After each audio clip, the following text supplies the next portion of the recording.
And we're live. Hello, everybody, and welcome to another episode of This Week in Real Estate, hosted by the Bearded Men of Real Estate. I'm Ray. Say hi, Dan. Hi, Dan. And that's Dan. And this is episode 174-ish. No, 80 something, 180 something, isn't it? 80, I don't know. It's up there. So we've been doing this We've show done a for lot. like 4 years.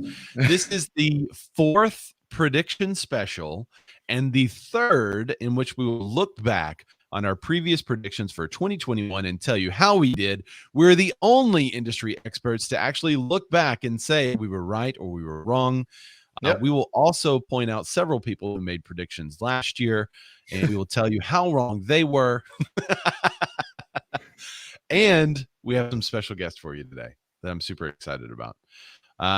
Dan, before we get into our special guest and telling everyone who is joining us live in studio, do you want to tell people what this show is actually all about?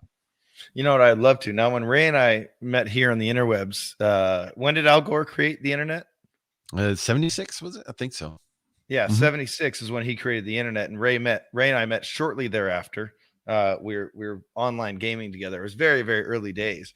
But when we met, we do. There you go. We'll come back to that Jeremy James comment, but that's a very good comment. But I had an idea for a show. Yes, in 1976, I had an idea for a show called The Bearded Man of Real Estate because I am, in fact, a bearded man of real estate. But when I met Ray, I noticed something very interesting about him. What was that, Ray? Dan? He played Santa Claus in his 5th grade play. Oh, man, that was a doozy back then in that day. I can tell you this. I've actually never played Santa Claus, but let me tell you something that happens whenever you have a beard and it's Christmas time. Everyone seems to love to say things like, oh, you'd make a great Santa. Everyone.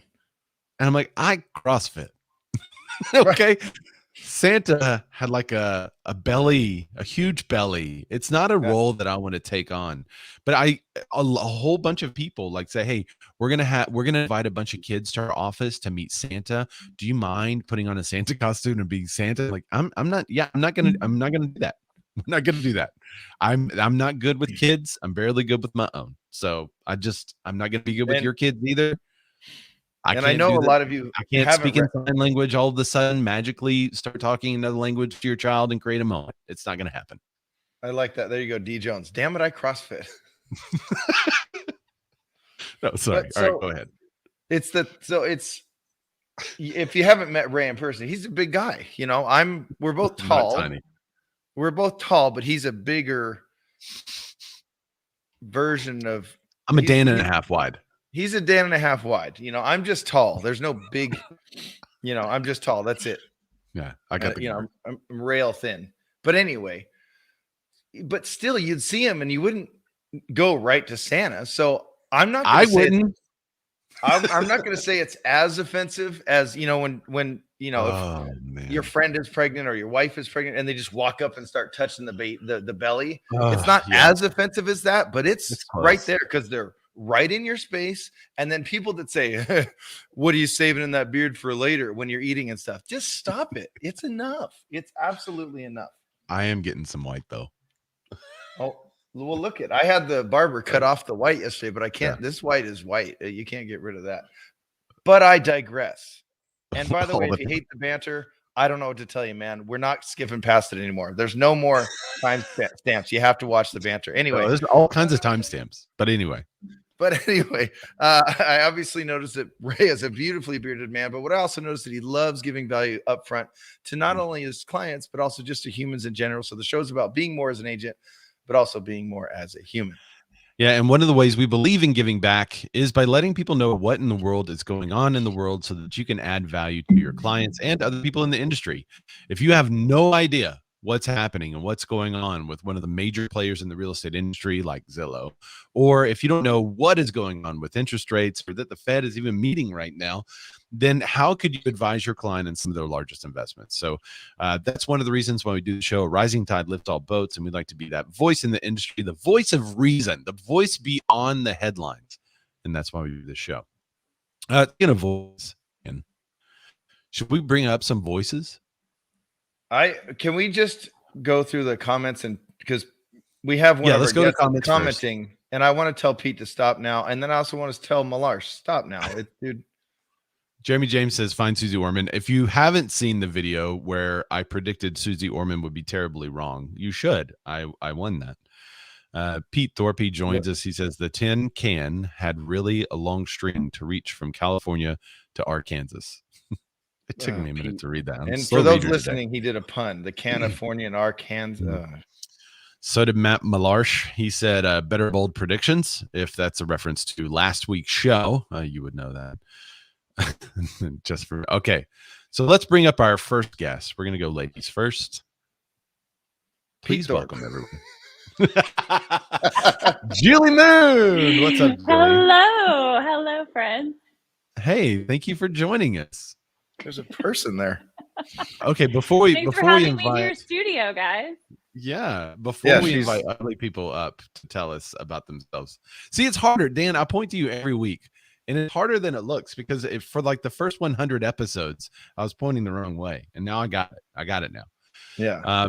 But Julie, tell us how long you've been in real estate and what market do you work? I am in the Athens and Oconee County, Georgia area, which is just east of Atlanta. I have been a realtor for 6.5 years. There you go. Thank you for joining us. We also have special guest, Matt Malarsh. What's up, Matt? I can't even say his name correctly anymore. Matt Lamarche. Matt LaPorsche. I was here for the banter, but I appreciate you guys having me. My name is Matt Lamarche. I'm an Atlanta real estate agent or realtor, and have been in the business. Actually, December here will be the end of year number 3. So I appreciate you guys having us. Both of you are in Georgia. One of the reasons we invited you guys is because you contribute like every week. You show up to the show, you give some tidbits, you share. So we really appreciate that. And we're glad to have you live. But please, God, someone tell me you're not from Georgia, Pete Thorpe. Not from Georgia, although I did live in Georgia when I was in the military. So I have been there. Really? Yeah. So you passed. So I lived in Georgia for 1 year of my entire life. I lived there for a stretch, and that is when I learned to put a motorcycle helmet on because the bugs were so giant you would just be if you were not wearing at least a visor shield for sure. Wow. My beard would be filled with bugs for eating later. Are you saving that for later? Well, we invited Julie and Matt because they're main contributors. We invited Pete because of his sheer beauty. So Pete, tell everybody what market you work and what do you do? So my name is Pete Thorpe. I am in the Maryland and Pennsylvania market, living right on the border. I am a freshly minted associate broker now as well. So wow. So now we have an official broker opinion on this show. I've been slinging houses for about 8 years and counting now. Nice. Christian Harris says, it's Matt. I like that guy. Oh, there you go. All right. I got a fan, Matt. Good job. We also have a Clubhouse full of people. So if you're watching us on YouTube, you should know that we broadcast this live on Clubhouse. You can go up to the little, if you're in Clubhouse now, you can go up to the little green house at the very top that says Real Estate Networking. Click on that. Be sure you're following the club. If you're watching on Facebook or somewhere else, Facebook or YouTube, then bring up the Clubhouse app, search for Real Estate Networking. You'll find the club, follow the club, and then you'll see rooms like ours. Be sure you hit also be alerted of the notification, just like Zachary Faust was accidentally alerted, and now he's hanging out with us. So yeah, we're chilling. And Glenda Baker, she's here too. She's driving somewhere. So hopefully we'll get some of their opinions on this. Dan, I'm gonna drop Clubhouse down. Let's talk about this week's news, and we can just kind of leave everyone on the screen because I don't think it's going to take very long. We love to do the end of the year prediction show on our last show of the year, so we won't do any more shows this year. We'll probably put out some kind of content because the YouTube algorithm, we got to keep something up there. So we'll probably put some kind of content out this week or next, maybe a little best of or something like that. But this will be our last show for 2021. And we like to do the prediction show because we talk about, I think every week we say, well, we think this is going to happen. Looks like something like this is going to happen. And a couple of weeks later, we'll be proven right. We'll see that happen in the headlines. Like for a year, we've been predicting the headline, home price gains slow. And we recently saw that in the headline. We were like, see guys, here it is. This is exactly what we've been talking about. So we like to do that at the end. We also like to dive into some recent headlines. And we'll usually cover 2 or 3 of the main top stories. And as I'm looking, Dan, and you guys can help, there is like nothing going on right now in real estate. The biggest thing is that the Fed is expected to take a step forward towards a rate hike, which we're going to get into some rate hike predictions. I wonder if a rate hike before the end of the year, though, will make some of our predictions true or some of our predictions way wrong that we did at the beginning of 2021. But other than that, like business is kind of quiet around the industry. I mean, the most incendiary thing that Inman currently has is Coldwell Bankers named the most recognizable real estate brand, which is so weird. That's about it. I mean, we've got Brad Inman's predictions. He's got his own prediction show going on, so we should actually take that show and then next year see if Brad Inman was right compared to our predictions. We should just watch his show live. And instead of doing our own show and just instead of doing our own show and just react like we're on his show, and we'll just react to what he says. That's all YouTube is now. It's just reaction videos, and you get millions of views. So it'll be great. That is true. Like that's a huge trend. Like, and try not to laugh at videos. I don't know what. Yeah. That's like Barney for me. It's just so dumb I can't look away. That's all right. So everyone named Barney right now is offended. No, you know, the purple dinosaur guy. Just like I don't want to watch it. But I can't look away from it. Okay, look, it's so ridiculous.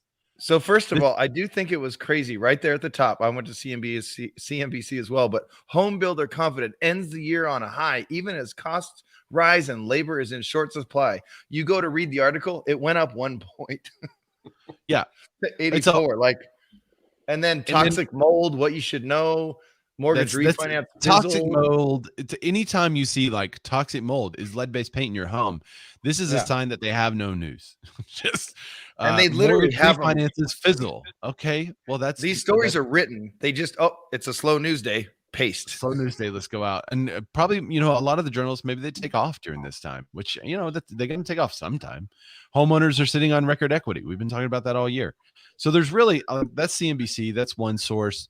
I've already told you what's at Inman. Another source we go to is Housing Wire. And then they usually have some kind of predictions or what's coming up, but they've got a whole bunch of stuff now behind the paywall. We like to share stuff that's not always behind the paywall with you guys so that you can read up on it. But this is okay. Someone's confirmed as Ginnie Mae president. Really, that's the most breaking news story. So there's really not much going on. And there may be some big stuff. Oh, look, there's a Better.com CEO apologized, but the fallout continues. Yeah. So this is a sign to us that it is the perfect time to do a prediction show. So we actually nailed it because last year we did it on the 30th. So it was early. I mean, it was late. So this one is early, but we predicted our prediction show to be done on the perfect day. And it'll be interesting because we'll do a show after the new year here, and maybe there'll be some predictions or some bigger stories that boil over the next couple weeks. Yeah, that's a good word. Good word. All right, so let's dive in to last year, and I didn't tag everyone that was with us last year. We had a whole kit and caboodle of folks last year. But one of the first things we'll dive into are rate predictions. Are you ready? Yay, rate predictions! All right. Do you want to, Ray? Before we do prediction, do you want to hit biggest stories of the year? I mean, do you have that? I don't. I mean, just what everyone thinks. This is kind of off the top of my head thing. Just what do people think the biggest stories that were of the year were? Like that. And I don't just mean, hey, Zillow did this or that. I mean that will affect next year. Because to me, it's Zillow backing out of iBuying and other iBuyers moving into the space, and iBuying slowly taking more, a bigger chunk of that investor pie. I think that's going to be a big effect for next year. Anything like that? Just what are you guys' thoughts? I think Zillow becoming a broker at the beginning of last year was that impact that's going to happen going forward. Clearly in the iBuying space, they couldn't make money. They're losing money left and right now, but they still have all that traffic. People are still going to go to Zillow because they're Zillow. And then being a broker is going to be a big impact, I think, for next year.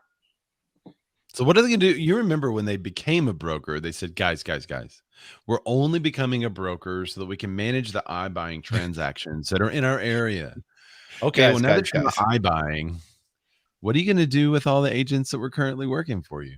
I know they laid off like 25%, but what about the rest of them? What's going to happen? What's going to happen with those agents? they're going to take the large teams that are across the country that are handling their iBuyer business via Flex. And at some point, whether it's next year or maybe the following year, they're going to go to all those teams and say, hey, instead of the 35% we're keeping from you, we want all of it. And in order to get all of it, you have to come in, or we're going to go ahead and push it over to whoever's next door. You think they're going to have the power? I don't know if they're going to have the power to do that yet. That's why I say maybe not for another year, but I think that eventually that's going to be coming down the pipe, because they'll just offer it to the next big team around the corner. Because really all it is nothing more than management of lead flow that's coming through and an army of ISAs hammering the phones. I wonder if there's anything in the Zillow agreement that prevents them from contacting the buyer's agents of these big teams directly. Yeah, that's, so I the think big, that's you can just, there's only certain events you can't do that at, right? The big team leader is not going to move. Pride is, I mean, the big team leader has stayed where they are, even though they can make better deals later.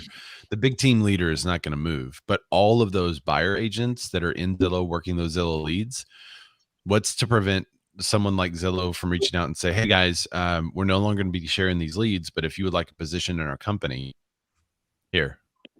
I think here's what we'll pay you. It's a salary. You'll be making more than what you were making working for your big team lead. They'll say, Ray, here's an NDA and another check for $100,000 for you to come over and bring your team. Signing bonuses. I could see. Well, that worked or didn't work for Compass. Did that for Compass? They did that for a while, but that's not really working for them now. All right, Matt. What is your biggest news story? What do you think this last year? Well, I think Pete was right. I think that's huge news, right? Anything that Zillow does, just because of the disruptor that they've been. But I was at a technology meeting the other day with a bunch of other brokers here in Atlanta, and it was interesting to hear how they all think that we're primed and ready for some disruption beyond what Zillow does. So, but I think that's right. I think that you can't flip homes at scale when we're in a massive labor shortage. So, it's interesting. We were talking a couple of weeks ago on the show here about how you can toggle between Zillow owned or otherwise homes. Redfin own or OfferPad, whoever. Now they have that functionality, so they can actually go market those properties directly to the people that are spending time on their platform. So I think that's really interesting. But for next year, I mean, I don't know what that's going to have an impact on. I think you're right, though. I think a lot of the smaller players are probably going to come in, and especially if they can lock down good contractors. I think someone can make a really good effort at it. But it's going to be interesting. Julie, what's your biggest news story? Zillow, or you have something different? I mean, I think I don't really have anything different other than I think that Zillow affects everybody, like big, small, no matter what kind of a realtor you are, it affects you. And Zillow's name it's like Kleenex for tissues, right? It's just, hey, I'm going to go look for houses. Of course, you just go to the Google of houses. Yeah. So some of the news stories that we've passed over that we haven't talked about was the NAR DOJ fallout that is still not solved. And we finally responded. Remember, we were like, when are they going to respond? When are they going to respond? And then and the response was pretty good. It was very delayed, but it was a pretty solid response. Super delayed. And they finally did what we've been preaching. There's also the commission battle. That is not, I think there's a lot that happened towards the end of last year, beginning of this year that is not fully settled yet. So it's hard to say. Yeah. Like, I think if a Zillow is a big deal, but I think if there was a decision on how buyer representation works in relationship to the commission structure, that possibly might be a bigger deal to the industry as a whole in how we do things. Because if they say, hey, sellers and brokerages can no longer pay the buyer agent commission on behalf of the buyer. If that's the rule and that's what they say, then that's going to really change how we work in the industry. If they don't say that, if then it's just going to basically prove that we are still in the right, that we're still on the way doing what we're supposed to be doing. So I think had they decided before this show, like, hey, there's no more doing this that way, buyers have to pay their own way, that would be a huge shift for us. I think possibly way bigger shift than Zillow or something like that. But because that stuff is just still out there. Nothing's really happened. I think Zillow probably is the biggest story of the year. Can I mention another big one though? Yeah. And I think it was last year. Correct me if I'm wrong, Ray, but Tim Macy of the Tim Macy Show and #Whiteboxing, he left EXP. Wasn't that last year? Right. I think it was towards the end of last year, if I'm not mistaken. All I know is that EXP stock continued to skyrocket. Plummeted. So and now no, it way up. It went way back up, but we don't need to mention that part. But when he left, it went way down. And he went over to Real, which Real is getting into the space now. They started with a smaller number of agents, and then they're now at almost 4,000 agents. So Tim's doing a thing. Yeah, Tim. So Tim said Zillow was one of the biggest stories. He's also eating lunch with his wife. Hi, Pong. We took a shot at him last year, by the way. We're like, we really, really like Pond, but Tim comes as part of that deal, so we have Tim on the show, I guess. He says Zillow likely wants to do it, but they've learned that they aren't good at managing transactions. So he doesn't think that people will be Zillow will be trying to bring them in there. Lots of people making money by accident, buying and selling in this market. You have to be pretty bad at losing money. Yeah. So very true, Tim. Yeah. Okay, so Zillow, I think we could say Zillow, safe to say, was probably the largest story of the year. I can't think of another story that they're included in the Showing Time acquisition as well. So that's Zillow in the Showing Time acquisition. Yeah, that's true too. It seems like Zillow is the biggest deal. So I don't think I don't think there were any other waves. I can't think of any. Even the rates were just kind of like blah all year. Even a lender fight. You could say, oh yeah, the triple. What was that place? Triple. If you haven't seen the lender fight at, man, I wish I could remember that so people could Google it and find it later. At Harrah's. Harrah's. If you haven't seen the lender fight at Harrah's, that's something else. Those guys will do anything to get you pre-approved. All right, so they're committed to their clients. Another big story was how expensive lumber got. It got up to $1,600 per board foot. It is back up to $1,000 now. So it was crazy around 400. There's no stories about that. Remember, like every other week it was here. Lumber's gone up or it went back down. Now there's no more stories about lumber, but it's back up to crazy amounts when we need lumber. Yep. So lumber skyrocketed. It went back down to 400, then back up to about 1,000 last time I checked. Chris Leeper, what's up, buddy? He said 15 to 20% increase in property values in 12 months is a pretty big deal. That is true. A huge increase in equity. That's a big story that we kept hearing continually. So I would say Zillow, huge increase in inventory, and then the expense. Hi, Dusty. There's so many people. Thanks for checking in, Dusty. All right, so are you ready to do some predictions? Wait, what? Did I leave Clubhouse? Sorry. Yeah, you're out of Clubhouse for some reason. I don't know what happened to you. Why did I leave Clubhouse? Some technology. Hi. Welcome back. All right, so during this part of the show, everyone is welcome to make a prediction, or you're welcome to say no predictions at all and just kind of enjoy. If you want to make a prediction and you're in Clubhouse, I want you to flash your mic, and then we'll come to the Clubhouse after we do the round robin here. We're first going to review our previous predictions. So I know, Tim Macy, even though you're having lunch, anyone out there in the Facebook world, be sure you tag people that we mentioned. So rate predictions. Bob Tompkins said 1%, LOL. No, that didn't happen. Tim Macy of the Tim Macy Show, #Whiteboxing, said that they'll remain the same, 2.5%. I'm going to say no. You're way wrong. Now, okay, I made the note, though, because now we always go to Wells Fargo, right, when we do these?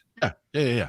I went to Wells Fargo, and they're way lower than they actually are, because when you just look up rates, like on Rate Watch or whatever, they're over 3.25 or whatever almost. But like technically on a refinance, Tim was right. They stayed there, although then to refinance it was like 1.8 or something. But yeah. Yeah, let's see. I'm on their website. Let's see what rate they currently say for a 30-year fixed interest rate is 3.125. That seems that's a lie. That's too low. Melissa Mara, she's in the YouTube with us. Hey, Melissa, do you remember your prediction last year? And on Clubhouse. Yeah. It says, I think they would be crazy to do anything to rates. Apparently they're crazy because they're starting to raise them. Clayton Fernando Estrems, he was with us. He predicted 3.25. It's currently 3.125. The APR is 3.25. So that's really close. He's the closest one so far. Yeah. And by the way, last year, if you didn't watch it, go back and watch it just for the fact that Clayton is in a bunny suit. Yeah, it is pretty good. Did you say bunny or bunny? Bunny. He's in a bunny suit. Yeah, big pink bunny. We did a Be More kind of Secret Santa thing, and I got him the Ralphie from Christmas Story. I got him the bunny suit from the. You look like a big pink nightmare. Go take it off. Ryan Bokros predicted 3.25 as well. Lindsay predicted 2.99 to 3.1. So she got a range. We allowed that. But 3.1 was close at 3.125. That's probably the closest prediction yet. Melissa Mara did predict 2.89. I was asking what were the drivers. Tim said inflation. I said unemployment rates will continue to get better, and they have no choice but to raise them to prevent inflation. Thank you very much. I think that's dead on. Right. So it's not a number, but that was pretty dead on. Yeah. The rate I predicted, though, was not high enough. I only thought it would get to 2.75. And so I was not high enough. 3.125. Marley said 2.95. Kevin Benzinger, he was with us. He said 1.9%. He said we will see 1.9%, which we did. I mean, there was like a couple of days where you could get under 2%, and then it went right back up. Well, and remember, so that dude, I don't know what market he's in, but he's awesome, dude. A lot of his predictions are super close. Because remember, he predicted 2.99, and we were all like, no, that's insane. And then the Rona happened, and we were at 2.99. Like, he was pretty dead on. Estrems, or you mean 1.99? Yeah. No, 2.99. Because remember, the year before, we were like, they're going to be 6%. Right. They're going to be 5.5%, 18 going into 19, then 19 going into 20. He predicted they'd be super low. We're all, dude, no way. And then the Rona hit, and everything's like, whoa. The Fed's lowered everything to 0%, so interest rates are super low. Tim asked a technical question that I don't know. So maybe somebody can look it up. It says, what were the rates last year? When we were making these predictions, what were the rates? That's a good question. All right. So Dan, you said right under 3. So you went 2.96 just to be a tenth of a point above Marley. Yep. My price is right. I did her. Pete Thorpe from the 2019 show said the market will remain relatively neutral until July. I mean, you went really into a lot of detail here. I know. So here, I'll read that one because I did he mention variance? This is Pete's third year to join us on the prediction special? Yes. Thanks. Because he's really good. Or way off. Well, he's one of the two. It's never like Pete's really dead on or he's so far off it's funny. I'm laughing. Go ahead, Dan. What do you say? Which one is it? It's the bottom. Oh, wait. We'll save that to the market prediction. Never mind. Yeah. Because I think you went into market predictions, but because I went back because we always mention things from last year's show. Obviously, we're covering it if we're right or wrong, but Pete predicted the impeachment 2 years ago, so he's always got some sort of finger on the pulse of what's going to happen in these bold predictions that he does. So yes, I like to mention them. So I have to say that probably the most accurate that we had would be Lindsay's high end at 3.1. She was only a 0.025% off. So that's pretty rad. Coming into second place would be anyone that hit 3 or 3.25. So Ryan Bokros, Clayton Fernando Estrems, they were all really close there. So I had the right reason, but the wrong number. That sounds like my math class. I think that was the same. You've got the right reason, but that's the wrong number. Actually, this is a classic story. My accountant professor in college, I got a really good grade, a huge accounting project, and we had to analyze a company called Circuit City. And after we analyzed the company called Circuit City, I made a prediction based on their numbers that they would be out of business. And my accountant accountant teacher looked at all the numbers and everything. And he said, you're right in the prediction, but your numbers are way off. So you continued your trend. Yeah, he said, I think you're correct though. Like you're seeing what you're supposed to see, but your math is totally off. But I got like the second highest grade in the class because I put it in a great presentation. So there you go. It's all about the presentation. If you're right on the information but wrong on the numbers, whatever, it doesn't matter. So let me ask Julie and Matt Malarsh. He spelled his own name wrong, which is weird, but he did fix the hyphen, which is great. He had a spacing issue on the hyphen, but I only had, by the way, driving me crazy.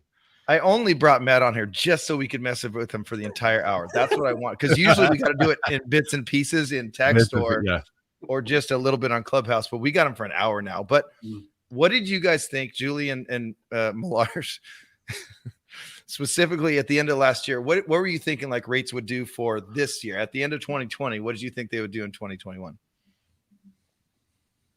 Ladies first, Julie. I was going to go first. I did not think the market would rebound as far as like people showing houses and things going on as quickly as it did.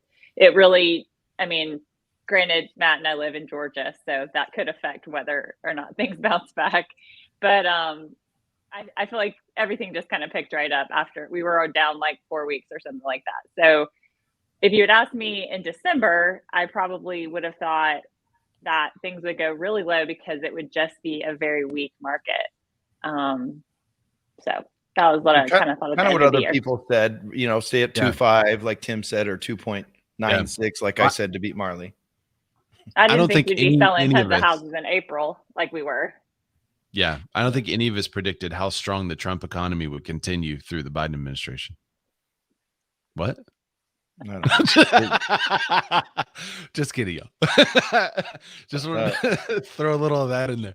That's good. Matt, what about you, man? What were you thinking was going to happen?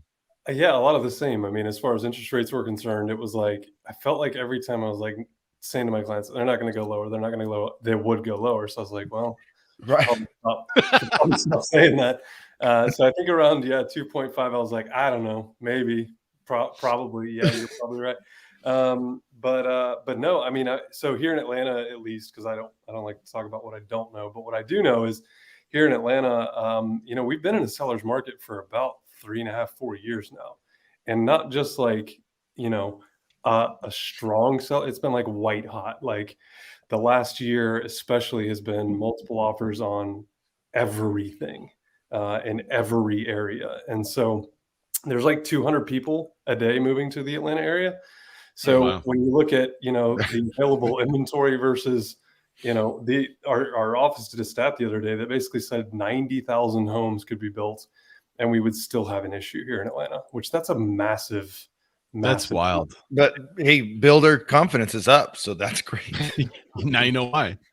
Yay. All right. So let's get into the predictions for this coming year. Where do we want to start with, Dan? Who do you want to start with? I agree. Let's start with Pete. Yeah. All right. Let's see if I can. Let me see if I can put in big screen here. Wait, how do you do this? And then I think I can do this. Yeah. Yeah. There we go. Wow. All eyes on you. I'm on a Zoom call now. Look at that. By the way, look right over his right shoulder, right there. Branding, everyone. Branding. Branding. Right there. Okay, there you go. It's really right. That's what I'm telling you. All right. So, Pete, interest rates at the end of 2022, when we do the next year's prediction special, what will the interest rate be? So I'm really torn on it because I know the Fed obviously is meeting now. They put in two. They said they're going to have 2 increases. Yeah. A chunk of it's going to be based on inflation and whether it hits or not, which also ties back to one last thing, which Dan, you might know of. Was it AB 5 in California? Mm-hmm. I know the Supreme Court declined to hear it, but there's still challenges. And if that is upheld and rolls through, 70,000 truck drivers will immediately be illegal in California. And that will just crush the supply chain worse than it is right now, which will lead to more inflation. At the end of the day, I think they're going to have to raise rates, though, here at some point. I think the question is, I think half the Fed board doesn't want to see it happen until 2023. So I think it's going to go up, though. I think it'll stay under 4, but I do think we're going to be in the high 3s.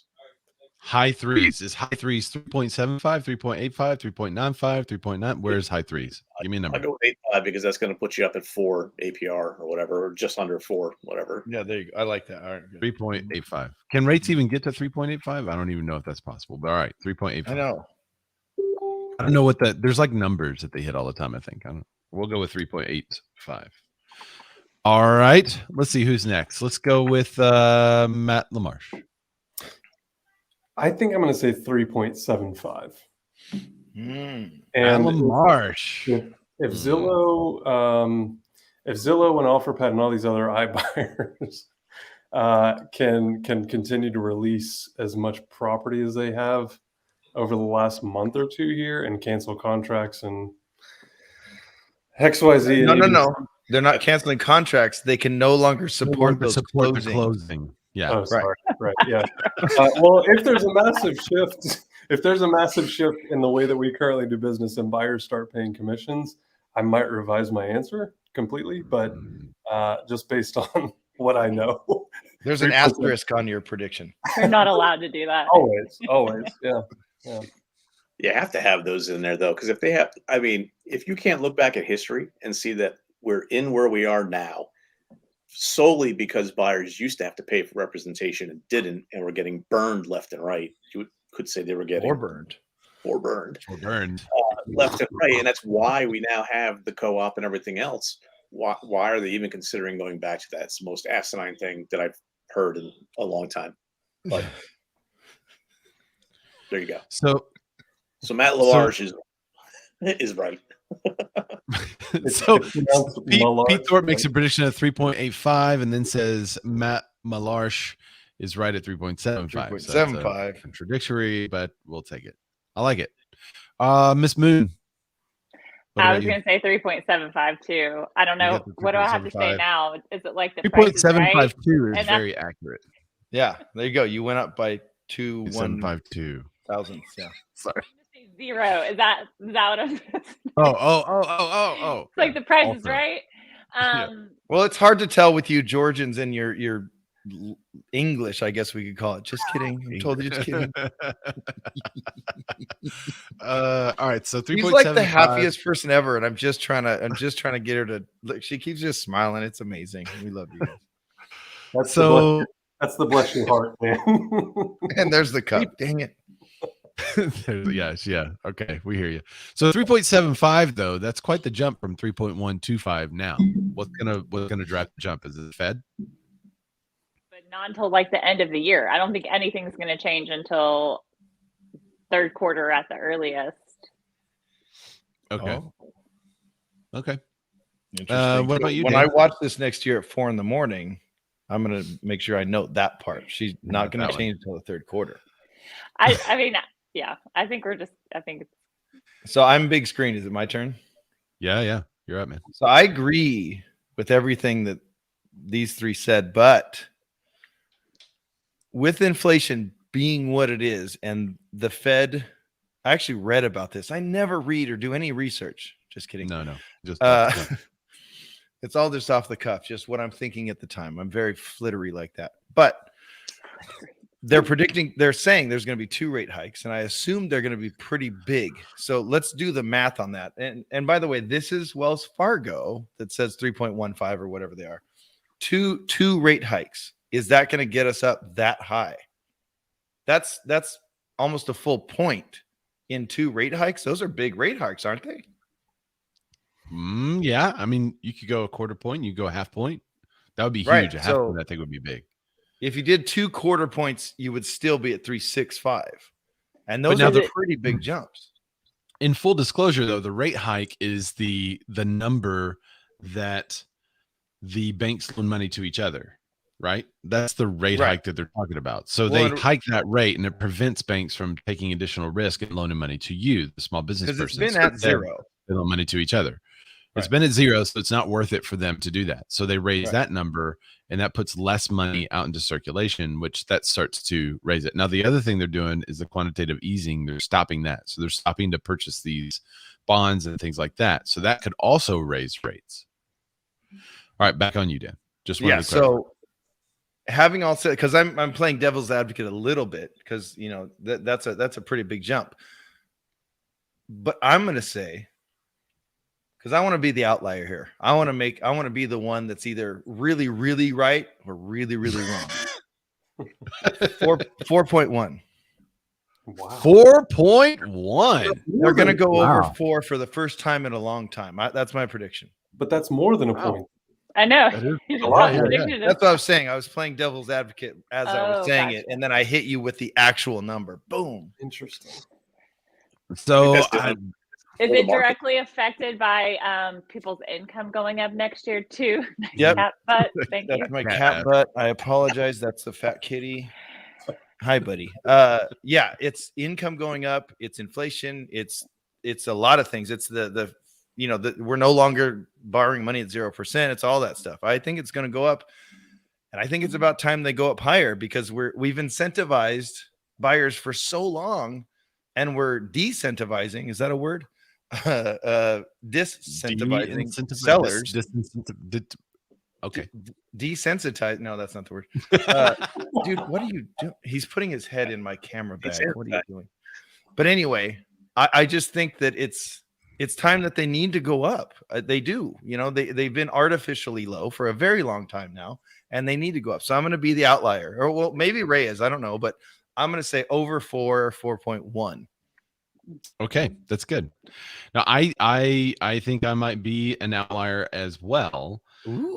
So I looked at this and thought, okay, so if they do 2 rate hikes, because like you, Dan, actually read, if they do 2 rate hikes at 0.5 and a 0.5, then that would be 3.1625. And so 4.1625. Yeah. What? Yeah. What? No, 3 point. It would be only 3.1 if they do a quarter point hike and a quarter point hike. That's what I mean. Oh, sorry. Yeah. Quarter point and a quarter point is 3.625. So yeah, that's what I'm going to say. My prediction is 3.625. I think they're going to nail the hike. I think they want to keep it under 4. I think if they went 4, there would be a panic with buyers. There'd be a panic with sellers. It would rush too much inventory on the market. There'd be too many buyers that would not be qualified for what they are. So I think they want to ease it up pretty slowly, and they're going to very carefully get it up there to the 3.625 by this time next year. Okay. Yeah. So that's why I said what I said, because that they are big rate hikes. But like I said, I want to be bold. I want to go this cat. I want to be the outlier. I want to go. I think they're going to be over 4. But yeah, so your numbers work out to kind of what I said. So you think both jumps will be a quarter point each. Quarter point. Yeah. I think that's their target. So there it is in writing, complete with the asterisk for Matt LaMarche. Yeah. You guys can add your predictions. If there's anyone in Clubhouse that wants to predict, Andy had a prediction. Andy, do you want to tell us why you predicted what you did? I can bring Clubhouse real quick. Are you there? Are you there in Clubhouse?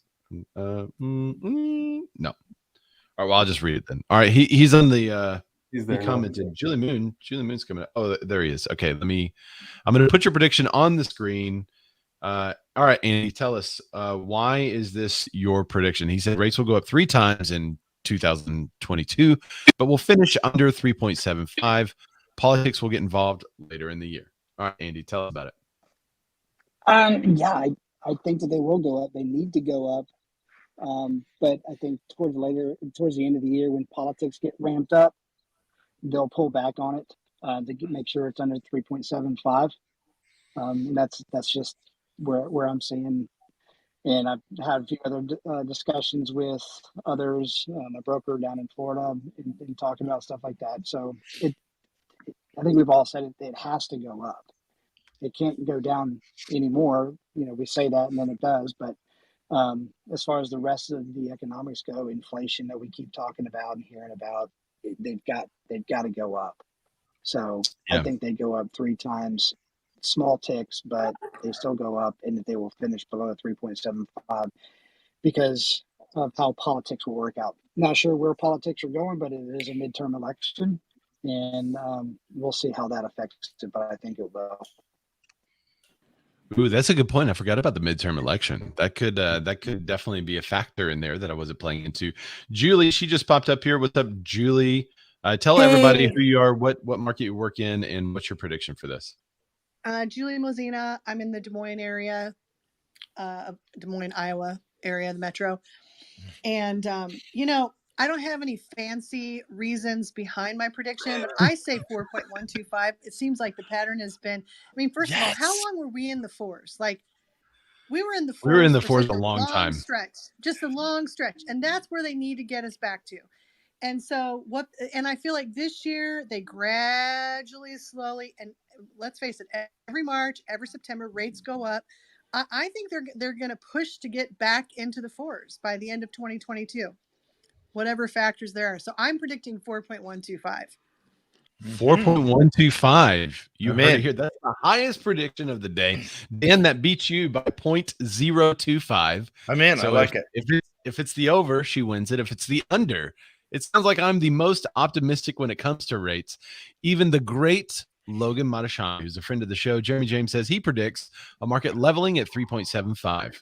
Okay, so there you go. Matt and Julie just stole Logan's answer. That's what happened. But okay, so we'll give it he to Matt and texted Julie me and asked me. I helped him out. Yeah, what are you talking about? That's what I was going to say. He got his answer from them. But he got his answer from the Georgians. That was the call I had to take right before we hopped into the show. That was the Zoom call. That's right. So I read that article and I saw that he predicted 375. But I'm mad at Logan. He doesn't know who I am, but I'm mad at Logan because he started his own little version of our own show. So no, I'm saying no, he's going to be wrong. It's going to be 4.1. That is true. He did start a real estate podcast talking about the economy. I'm like, bro, that's like what we weird. Do. That's fine. I think it's all good. I'm just saying. Well, here it is. Like put them up, I right? think he might have a different audience. I don't know. Very different. But it's like, hey, let's put your money where your mouth is. Cool. Logan, I've got $3.65 that my prediction will come true. I'll put it right and now. I'll bet $4.10. Dan will bet $4.10. The money will go to a charity, which is my kids' college fund, and I think or mine, or baseball gear or softball gear for Dan. Yeah. All right, so good. So if you are watching us live on Facebook and on YouTube, you're welcome to drop your predictions in the comments. We will review those next year, generally at about 4 a.m., and we'll add those to the rundown. So you have until the end of 2021 to make your predictions. If somebody's watching this in June of 2022 and you comment, we're not going to include you in the show. So drop your comments. Mike Elizabeth Rodell, she said, did I miss something? Is Susie's boy? What is he? Susie's boy toy? No, I don't think.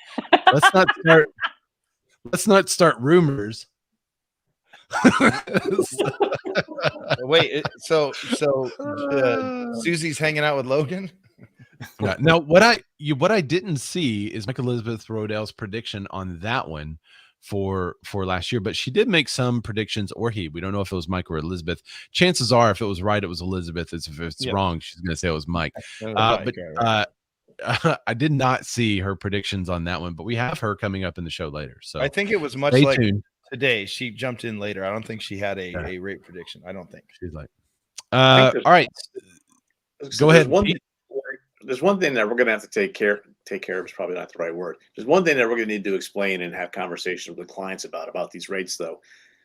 Ignore most of the print media, because you're going to see, like what they said before, things are skyrocketing. Like, okay, yeah, you're at 3.4, still like historically low.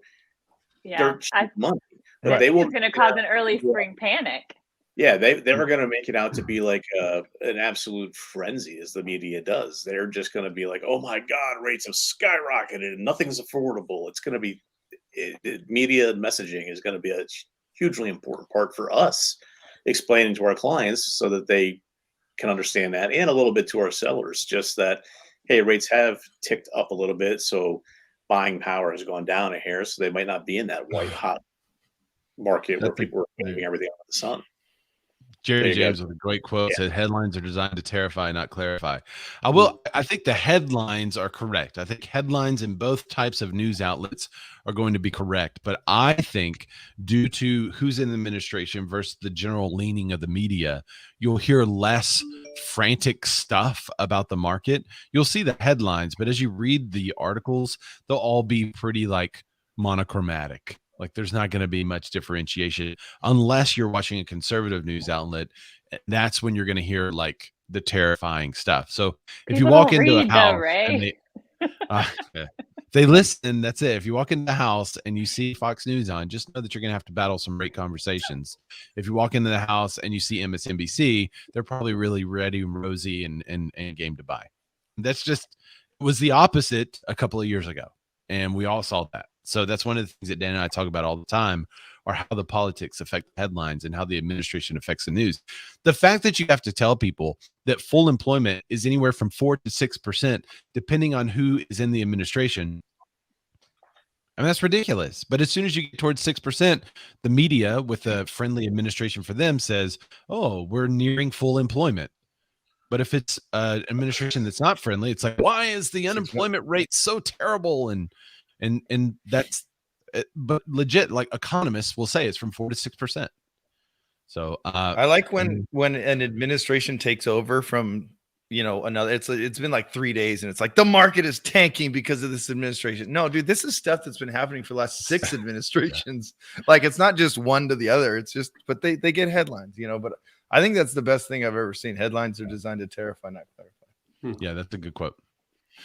All right. On that note, be sure you drop your predictions in the comments. I'm not seeing very many. I see a couple up here. Melissa Mara, she says 3.71%. Christina M. Smallhorn, with perhaps the biggest news of the year, says, done with my CE hours. We all know what that's like. Congratulations, Christina. I would encourage you to do your CE in January or February so that you so you can go. Okay, so not only just to get them done, but I tried to invite her on the show, but she had to finish her CE hours. So do them in January or February so you can be on the show next year. So you'll be on the show next year. I thought we got CE hours from being here today. Yeah, is that not the case? You should. I mean, in my opinion, you definitely should. This is good. This is good stuff. But sorry, guys, I forgot to mention. I may have fibbed them a little bit that they would get CE hours. So there is, you know what? Actually, I need to share it. There's a group that wants us to share our show in their group, and it's a group for new real estate agents. And he was like, hey, share it with our whole group. I'm like, really? You want me to spam your group with our show? And he's like, yes, it's for new real. I'm going to post it right now since we're talking about CE, real estate agent group. All right. So I think we need to start 180 something episodes in. I think we need to start pushing towards watching an hour of this every week. It should go towards your CE hours. I think so. By the way, for the layman watching the show, CE means continuing education hours. But see, then they would skip. They would skip the banter then, and you can't have that. Yeah, you can't. You have to record yourself watching at the same time. Yeah. For state specific information. And then there's like a question and answer thing at the end to get your credit. Yeah. Oh, that's so like, good. What was the joke that Dan gave in the beginning of the show? There you go. That's how they answer. Yeah. What did Dan say about Ray that he did in his past that was some dumb thing that Ray actually had a story about? What does forburned mean? What does forburned mean? So there's Mike Elizabeth has a good comment, and then there's also Dusty has a prediction. Sorry, I was sharing to the new real estate agent group. All right. Mike Elizabeth Rodell said, I don't have clients panicking about rate increases because they realize the difference of $50 a month, but a lot of buyers at the top of their budget anyway. And right now, home values are still increasing. So what you could have got 6 months ago is cheaper than what you're going to get today. Affordability is 100% the discussion that should be happening. Yes, and if rates continue to increase and home prices continue to increase, now that person is no longer pre-approved for 350, they're pre-approved at 340, but home prices are at 360. So all the more reason to buy right now. And I always get tired of people saying like, oh, like, all right, so a guy I really respect said, if you're a real estate agent and you're saying the best time to buy now, then you're wrong and people don't trust you. So the old adage is the best time to buy was 20 years ago. The second best time is now. One of the reasons, and this is where real estate agents get in trouble. It's a great seller's market, great time to sell. It's a great buyer's market, great time to sell. What? Because we're not explaining to people beyond that phrase, that's where agents get themselves in trouble. And the reality is the best time to sell is when you need to sell. The best time to buy is when you 100%. need to buy. If you don't need to buy or sell, don't buy or sell. Hold what you got and it will continue to increase. But if you need to buy or sell, do it, and do it as soon as possible, because rates are only, or costs, the price is only going to continue to go up over time.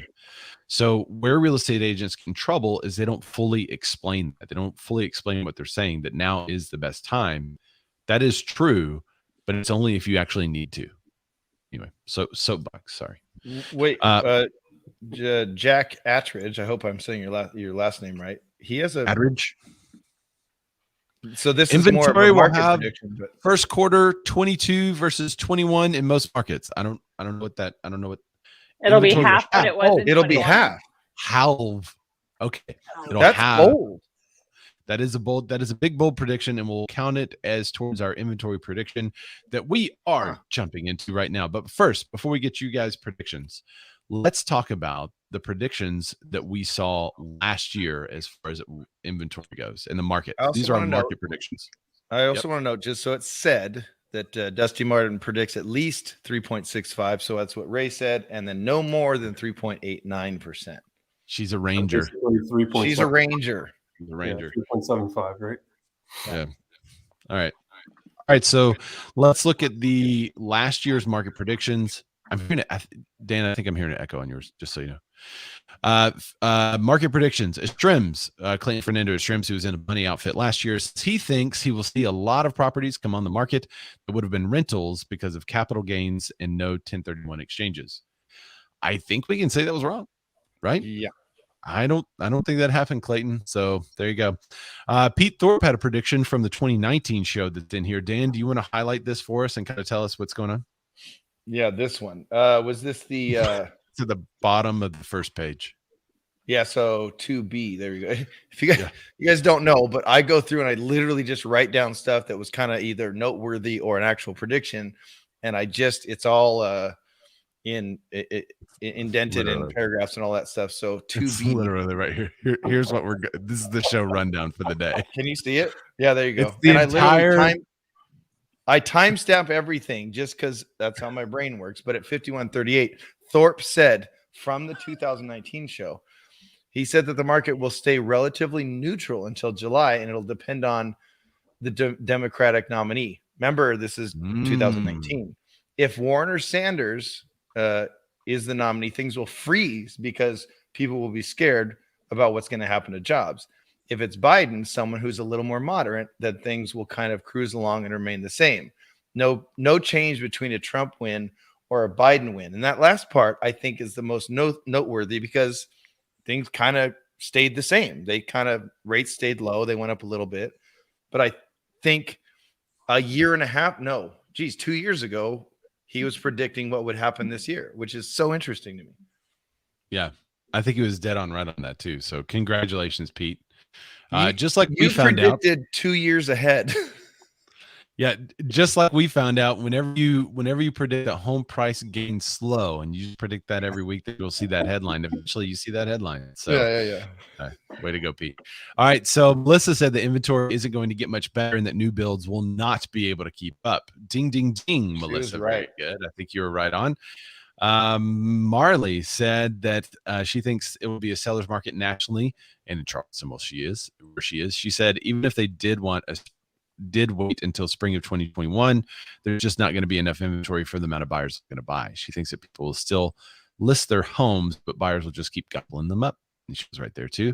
Dusty Martin, who's joining us from the comments, she said it's a slight seller's market, or even with a higher interest rates than now. So I think that was true. I can't remember exactly what rates were, but I think they were at like 2.5% last year. I think they're higher. I would say, yeah. They were at the end of the year. They were at 2.5. Remember, Tim predicted they would say the same. That's right. Melissa Mara chimes in via YouTube saying, "I am so smart." Yeah, good job, Melissa. Let's see. Bob Tompkins says 1% earlier was a joke. Nope, we don't believe you, Bob. Kevin Benzinger says that the market with bidding wars on all homes except for Kansas. Which I don't know. Was that shade, or was there something going on in Kansas?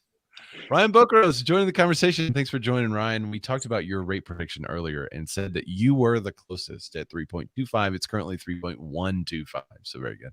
Dude, that dude's legit pretty much right on everything. That dude's pretty rad. He legit looks like Dale Earnhardt Jr. All right. Tim says he thinks it'll be more of the same. He also said he doesn't think rates are going to go up and that he doesn't think anybody's going to push rates up. Tim, you were dead wrong. He said we're going to have a very similar inventory, similar situation. I think in that he's correct. He says he doesn't think material costs for new builds are going to come down. So, I mean, they did go down. They went way down, and they currently have traveled back up. So I'm going to say you're iffy on that one. I'm not going to give you any credit, but I'm also not going to dock you points, which I clearly have a point spreadsheet in front of me. Clayton said that if Biden gets in and he gets rid of the 1031s, Clayton was really big on the 1031s last year, then we'll see a massive influx of rental properties coming up for sale. No, that didn't really happen. He says that he doesn't think that it'll break over an even market. We might get into an even market if the 1031 thing happens. It looks like the 1031 thing didn't happen the way he thought. For the most part, nationwide, it'll be a seller's market. I think that's true. He then goes on to predict something that we don't normally talk a lot about, but it was the whole commercial inventory was a big deal. As people were working from home more towards the end of last year. We were all talking about what's going to happen to commercial. Is commercial going to go belly up? Are there going to be all these malls that are available? What's going to happen? He says that they're going to tank and there'll be a massive buyer's market in commercial, which I don't really think that happened either. Dan, am I wrong in that? I don't think he's wrong. I just don't think it happened as extreme as he would have predicted. But I think it's because they're definitely more readily available than residential. So I don't think it's as extreme as he was predicting, but right. I think we can give him a half a point, I think, right? I mean, I think a guy that's wearing a bunny suit is going to be a little drastic on the predictions last year. Well, and then by the way, he went and put on a big coat and a huge cowboy hat for his bold prediction. So the dude's bold. Yeah, that's right. Yeah, he got very bold, very bold. Okay, so hey Peter Ray, do you want to live produce right now? Millar sent something in the private chat. Yeah, so I think we'll save it to the end of the show. So there's something coming that you guys we're gonna talk about it live. It's some big news. It's out right now. We started the show by saying, guys, there's no big news currently. There is big news, so we will talk about that towards the end of the show. Pixel Properties, guys, Zillow. At a discount currently. Right. Okay. Bob Tompkins says there'll be a holding pattern during the election and increased supply for sure. I don't think we really saw an increase of supply, maybe very moderate. But I don't think it was a huge increase. Melanie, hey Melanie. Hey. She says she's waiting for major commercial developments to turn into residential. Tim Macy says that have I gone to bold predictions? No, I'm still in the regular predictions, right? Yep. Yeah. Macy says that Biden got elected on promises, but only pushes half or a quarter forward to keep everybody happy. Guy, which is just any politician, but I think he was right on that. Lindsay predicts a seller's market. That's right on to. Dan says it's a seller's market. He said we had half a month of inventory in Rancho this time last year. And we are still at the same amount of inventory. Oh, you already that's your injection in what we are. Yeah, right now. So a year later, we're still at. Remember, we were creeping up towards a month of inventory, and I'm currently live. I'm on my MLS. I'm searching just a bigger area than just Rancho, but super hyper local. Over the year, we kind of creeped up to almost a month of supply in the city I live in, which is Rancho Cucamonga. And I like to do that because we have a pretty wide variety. We have, $2, $3, $4 million properties, and we also have all the way down to the $300,000. And then we have condos and stuff in the $250,000, $350,000 range. I like to just look at this market, but I'm going a little bit bigger. But we did creep up closer to a month, and then now we're back down to like 16 days of inventory. So, yeah. Good times. So I just didn't see how we would, because nationally, how do we do this search? By the way, I did this search yesterday, Ray, or last night when I was looking at this at 4 a.m, and it says we have 5.5 months of inventory or something. We'll save that. Okay, we'll come to it. All right, because I don't understand that part. Yeah. So the other predictions made is the 2% gain nationally would be impossible. Melanie Hayes said it's a seller's market, empathetically. Tom Butts said it's not going to be a buyer's market anytime soon. Let's see. Melanie adds that she suspects that foreclosures of 2022 once we're out of the Rona. This is fun. Dan, you made a lot of notes. Here's one of the notes Dan made. Ray tells Dan to write down Melanie's bold prediction. And Dan says, nah, I'll just watch the show at 4 a.m. a year from now, which is exactly what I'm doing. LOL. So Dan makes the note. Exactly.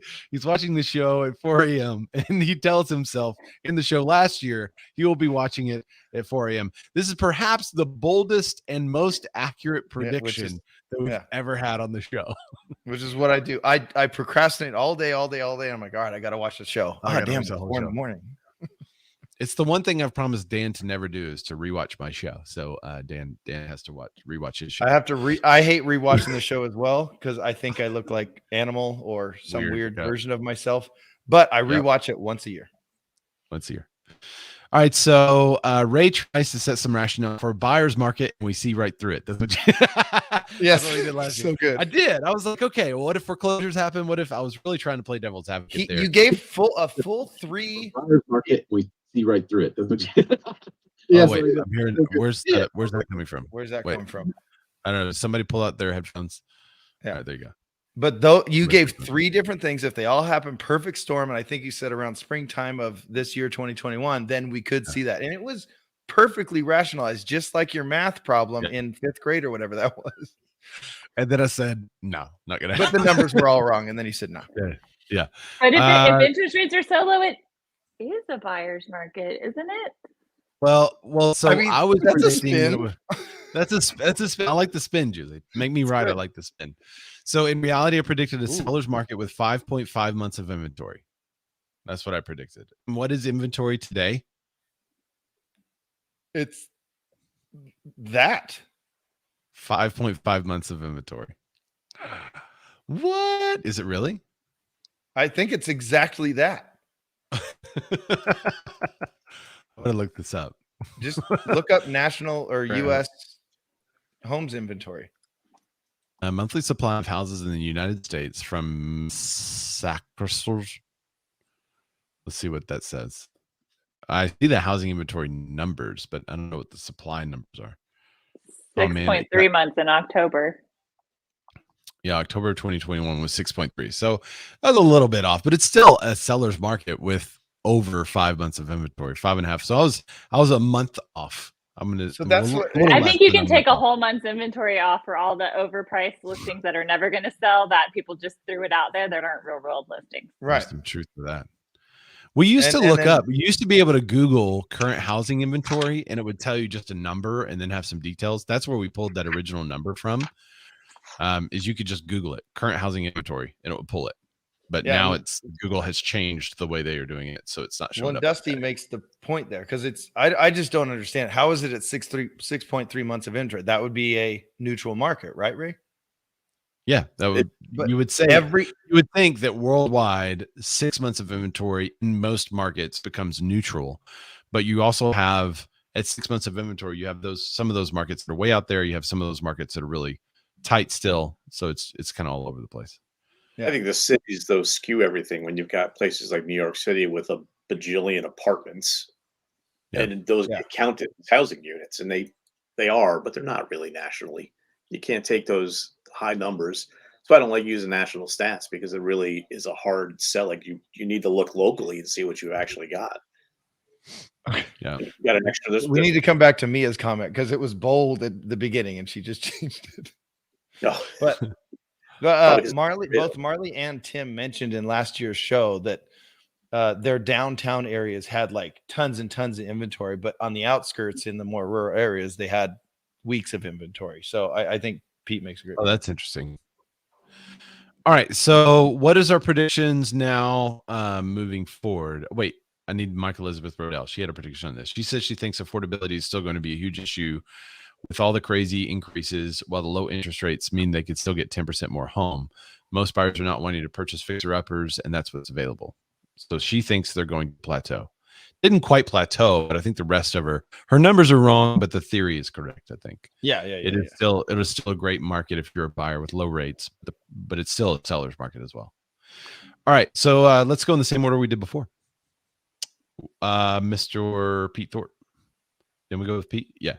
What do you predict the market will do in 2022? At the end of 2022, we're having this conference again, and we're saying, okay, Pete, you said the market last year would be what? I think it is going to be a little bit more the same. The upside is not as much as it is right now. We're still looking at 8 months plus for new construction if you can get it. I think Dan, we talked about it maybe a week or two ago, and I said there's like 5 houses in one of my primary markets for sale, and there still are. And 2 of them are like 3.5 million and 1.7 million. So they're not going anywhere anytime soon. Yeah. On last week's show, you were like, we have 8 listings. Oh, sorry, it's 7. Yeah. If it switched that fast, and I know at least 2 of those went under contract since then. So there's still no inventory. I think a lot of the people that could move were so I don't believe the 5.5 or 6.5 months of inventory locally. It can't be more than like 2 weeks right now. So I think we're going to run into that still next year, as if the announcement just came out there, they plan on raising the rates 3 times in 2022. So if they do that, affordability is going to go down a little bit. But we can't keep up on the 15% a year, 10% a year, whatever it is increase. I think some are like 18%. So it's a matter of there's not enough houses, and a lot of people. The question we get from still a lot of people is, where am I going to go? So they can sell their house for good money, but where are they going to go? Where are they going to go? Yeah. And Peggy, I saw the article. We actually shared that in the back channel earlier, so we are going to cover that in just a few minutes. That came out while we were recording. All right, so Matt. So Pete, are you saying it's still going to be a seller's market at the end of the year? To clarify. Yes. Low inventory, seller's market. Okay. It won't be as like waived everything under the sun, 50 offers, but it still will be a seller's market. Okay. All right, Matt, what do you say, man? Yeah, I agree. And based on the article I just read, I think that people overweight how important the interest rates are. Certainly it has an impact.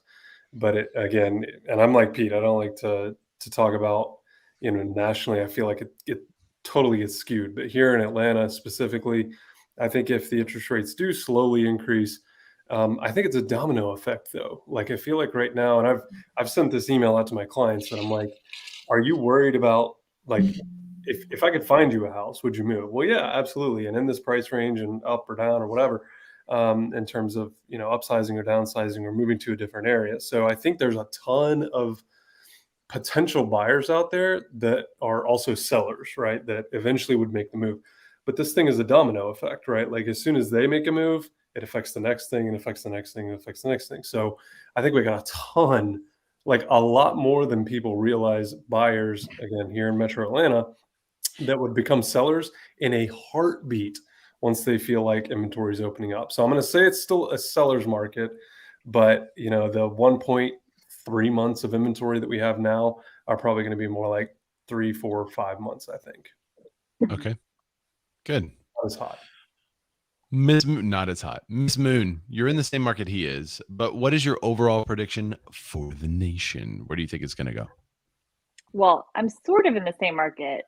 I'm in the market where all the people who have jobs in Atlanta are coming to buy our houses here with their Atlanta income. Shade. So they just come in here and pay whatever they want, because they're like, $650,000 for a 3,000 square foot home. This is amazing. So I'm going to be moving to a new market because my clients can't live here anymore. I think we're still going to be in a seller's market. Okay. I agree. It's real. I hyper focus on this area where we are not going to see much increase in construction whatsoever. And I think that's going to be the critical factor in how inventory goes, because traditionally new construction is how people get from one house to the next, so that they can know where they're going before they sell. And that's the biggest, I talk to people all the time. you choose your chaos. What feels more stressful to you, the financial aspect or the not knowing where you're going to live? And I think the not knowing where you're going to live, honestly, for most people is really the factor. So I think we're going to have less houses on the market next year. I think the spring is going to be super crazy, and anybody who didn't sell last year is going to try to sell in the spring in the first 2 quarters for sure, so that they don't miss out again. And I think they are going to, I just think when interest rates start going up, those people who kind of missed out, and I think we're going to have really low inventory by the end of the year. Interesting. Really low inventory, still the seller's market. So we have 3 sellers market, Dan. Are you going to defy them and go buyer, or do you think it's also still going to be a seller's market by the end of the year next year? I'm a totally crazy person, but I'm not that crazy. Everybody's leaving California, Dan, so surely it's a buyer's market there. That's right. Yeah. Everyone's leaving California. It is. But so that's funny when people say that everyone's fleeing California. That's because so many people are selling, right? No, it's a seller's market. But no, it's currently here. It went down since I looked it up last night. We have less inventory here in Rancho, and I did a 10-mile radius as well, and it's not even a month worth of inventory. So to get to a neutral market, we'd have to get to 6 months. So I can't fathom, I can't understand those national numbers.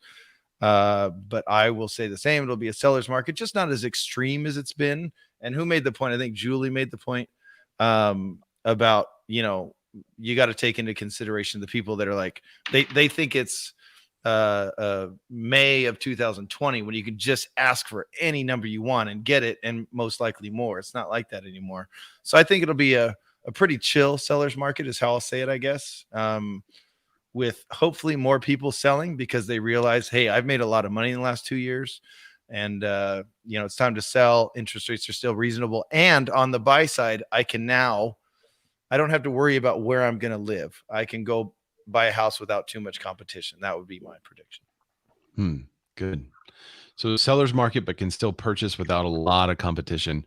I'm going to kind of go that same vein. I think towards the end of next year, we're going to still see a seller's market.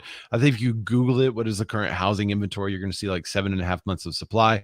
But just like now, everyone's going to say, I don't feel it. It doesn't feel that way. There's still multiple offers. But I think overall, nationally, what the numbers are going to feel like is 7.5 months for 2 reasons. If rates continue to go up, I think there's going to be buyers that enter the market, and there's going to be some buyers that can no longer enter the market. So I think that's going to have a different impact on buyers. I don't think it's going to discourage buyers from purchasing, but it is going to keep some people from jumping right in that wouldn't have just jumped in because there's low rates. So you're going to have a select group that are like, I'm not going to play this game anymore. We're just going to wait a little while, see what happens. If that happens, there's a little bit fewer buyers. The inventory is going to still feel better, but you're not going to have the 7-8 offers per property. I think you're going to have 3 or 4 offers per property. And I think it will still be like a 7.5 months of supply nationally, whereas locally, somewhere in like my state, you're going to be able to purchase a home and get a little bit of closing costs paid for. If you're in California, you're going to be able to purchase a home for list price. That's kind of where I think we're headed, where the sellers are still going to get really good prices for their homes. It's still going to be a seller's market, but overall, I think it's going to be a very, it's going to feel different than what we're currently in, but the numbers are all going to be about the same. It's still. Can I add something to yours and mine? I think we're going to see a lot more home price gains slow title articles. I think so. Way more of those articles, which we've already seen some of those. Yeah. All right. So if you are joining us on YouTube or Facebook, please drop your prediction into the show. We may bring it up just like we're bringing up some of these other predictions from last I will note it for next year. Jack Atteridge says Massachusetts has 5,500 houses on the market right now. That's a lot. I feel like that's a lot. Isn't that a lot?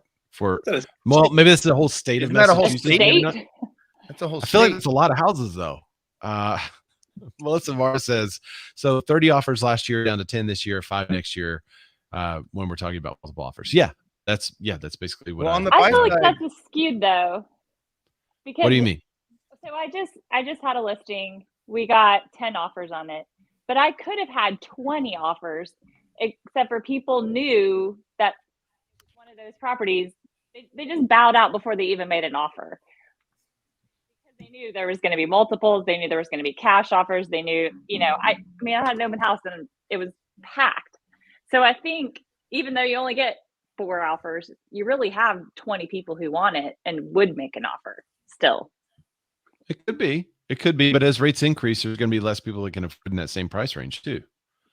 So it'll be, I think if it goes like up to 4, there's going to be a massive panic and buyers are going to like buy. But I think as long as it hovers around the 3.5%, 6%, people are just going to kind of wait a little bit and say, well, maybe it'll go back down. Maybe it'll go back down. Maybe it'll go back down. And it doesn't. Okay. So be sure you comment if you are in, let's see, we have Jack. Jack, are you Jack Atteridge? Yeah, Jack is joining us in Clubhouse too. Jack, let me bring you up Clubhouse. Are you there? You want to flash your mic? Let me know. Okay, he's there. Let me bring you up, and why don't you explain a little bit about your comment on the Massachusetts housing market being 5,500? What do you mean? Is this good or bad? Yeah, well, I originally threw out the conversation about the prediction about seeing the first quarter would be half of the inventory that we saw in 2021 at the same time. Our inventory right now is about halved. Our town's inventory is halved. And basically what I saw is that, I tell people that we were really in a spring market from the beginning of 2020 all the way through to the end of the summer of 21. And sort of around August, September, we started to feel like, the massive demand, the people that were moving out of the city or moving for different space or to have more office space or educational space or whatever it is. It seems like that strong demand settled down, but there's still demand there. And that's only exacerbated by the lack of inventory. So somebody made the prediction, I think, that we're going to see more modest gains than we have seen over the past year and a half or almost 2 years now. And I would totally agree with that, but I still think we're starved for countrywide. I think we're starved for new construction for demand. And I think, locally we're in a market where we don't see a whole lot of new construction in the Northeast, but we're still going to be struggling for inventory first quarter. I would agree with that. And I think builders nationwide are still struggling with the idea of just building carte blanche without any kind of like, hey, let's just get stuff in the dirt. Let's go, because they were all so burned in 2007, 2008. I think that's still some impact. Totally. Ryan Bokros. Go ahead. One more quick thing. I think there might also be we're seeing the zoning changes happening where, mom and dad don't need to buy another place. I'm going to build an accessory building on my own property. So, maybe that has a little bit to play into it as well. But thank you for letting me speak, guys. Thanks. Yeah, man. Thanks for joining the show, and thanks for joining us on the YouTubes and Facebooks too. Ryan Bokros, friend of the show, says, mostly agree with everyone else. However, inflation doesn't get under control and we'll see a market stagnate a bit. It will be a natural seller's market by the way of lacking inventory. But if rates go up significantly, buyers will balk. Interesting. He's always right. So I'm just changing everything. I agree with him. Balking buyers. Yeah. We'll just change our prediction to whatever Ryan says. Yeah. That's what I wait for every year. All right, so let's get into some bold predictions. Oh, I'm so excited. Dan, I have to go get there's someone at my door. I got to give something to someone. Will you start to go over some of these bold predictions and I'll be right back. Yeah, I'll run through them real quick. So terrible. And I'm reading, so I can't see my own face. I'm on a different window here, but this is another Pete from 2019 said that Zillow Flex, so our end of the year show from 2019, I mentioned it in 2020 show, but Pete said that Zillow Flex would bomb, and I agreed. Dan agreed. So we were off on which program would bomb and a year early, but Pete was again right on the money, going right towards where something was gonna happen, and he just was off on the actual program. But big bold prediction there, and he was right, which I think we all would have said Flex. I think we would have agreed with that, but I honestly wouldn't have said iBuyers. I thought they would have continued to do well, but they massively mispredicted what they could actually do. Melissa predicted that iBuyer lawsuits will become more prevalent. So she was a year early as well. But she was pretty dead on because there's bigger lawsuits. There's shareholder lawsuits going against them. Michael Elizabeth Rodell says that she thinks Biden will die of natural causes from quote unquote Hillary Clinton, and that China will take over, and that we'll get barcode tats for vaccines, and that aliens will finally intervene, and that will propel us to a Star Trek utopian society. So I think that's Wow. I think we were right. I think Elizabeth, you were right on that one. I really do. And then Clayton predicted a massive buy, and he was very, very clear about this. He predicted a massive buyer's market in California because they're all moving to Texas. Correct. Which Correct. did not happen. A lot of people move into Texas. It's a big state, but there's a large chunk. There's millions of people that leave California and every other state every year. But he was not right. You say that again. Yeah, it was not correct. But yeah, he literally said a massive buyer's market. So I wrote a lot of LOLs on that one. But he does go on to clarify that more people will be moving to Texas than any other state. And it's already happened. But anyway, I called him out. We argued a little bit, and he had a big hat on. And then Kevin Benziger says that Zillow will be sued by the DOJ and they will win. Oh, this will force stock prices to drop and suffer a major blow. I mean, not far off. The Zillow is currently being sued right now by investors, not by the DOJ. I think the theory was more about the competition, being fair and all that stuff, right? What's the Sherman Antitrust Act, collusion, competition, taking over where they're not supposed to? This was about the time where Zillow started to acquire or was in talks to acquiring other companies. And so I think that was the original intent of what Kevin was saying, not to put words in his mouth. But what has happened over this last year, I would say that's pretty close. That's a pretty good prediction. That's a great prediction. Zillow will be sued and their stock will suffer a huge blow. That's exactly what happened. It just wasn't the deal. They're doing things right now to keep up with, keep their stock prices up. Ray, do you want to take over? You want me to keep going? Oh no, keep going. I'm enjoying this. Tompkins predicts that there will be a big influx to Arkansas, which is awesome. Exactly right. Yeah, huge influx because they were offering we'll give you $10,000 and a mountain bike if you move here. And I'm not kidding. That was a real thing.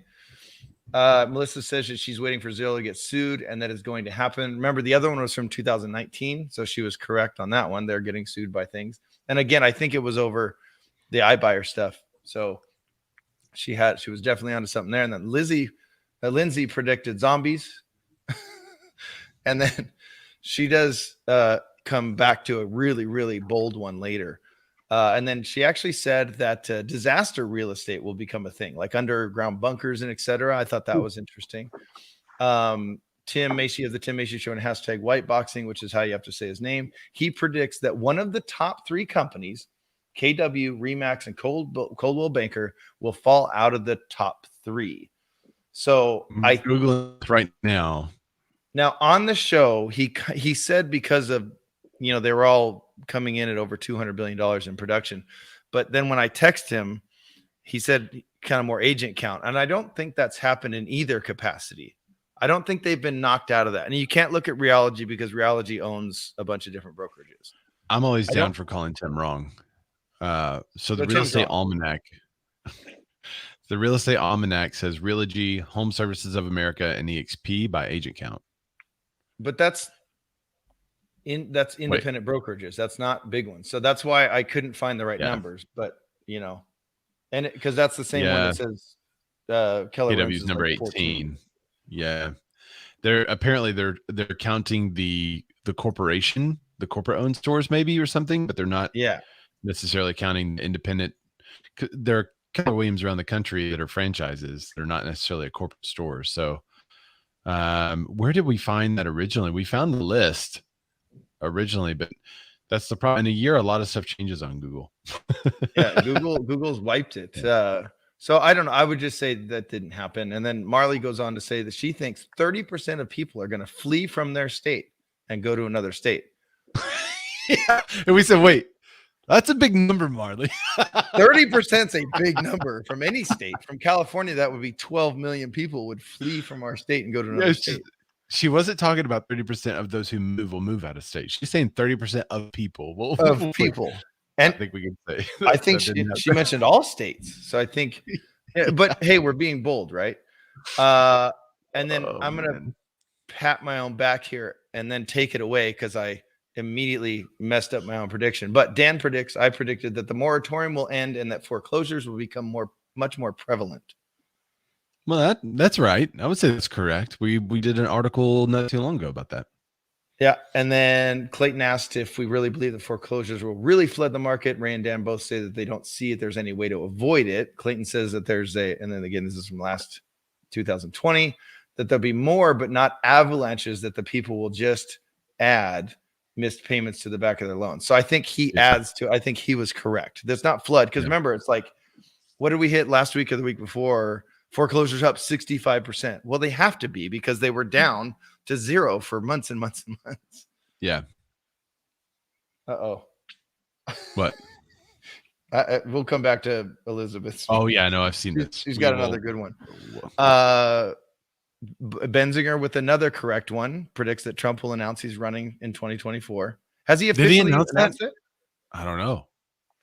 I see lots of flags that he's, but I don't know if he's officially. I think people are just trying to kind of rub it in or something. Trump teases 2024 run during an Orlando event that happened 2 days ago.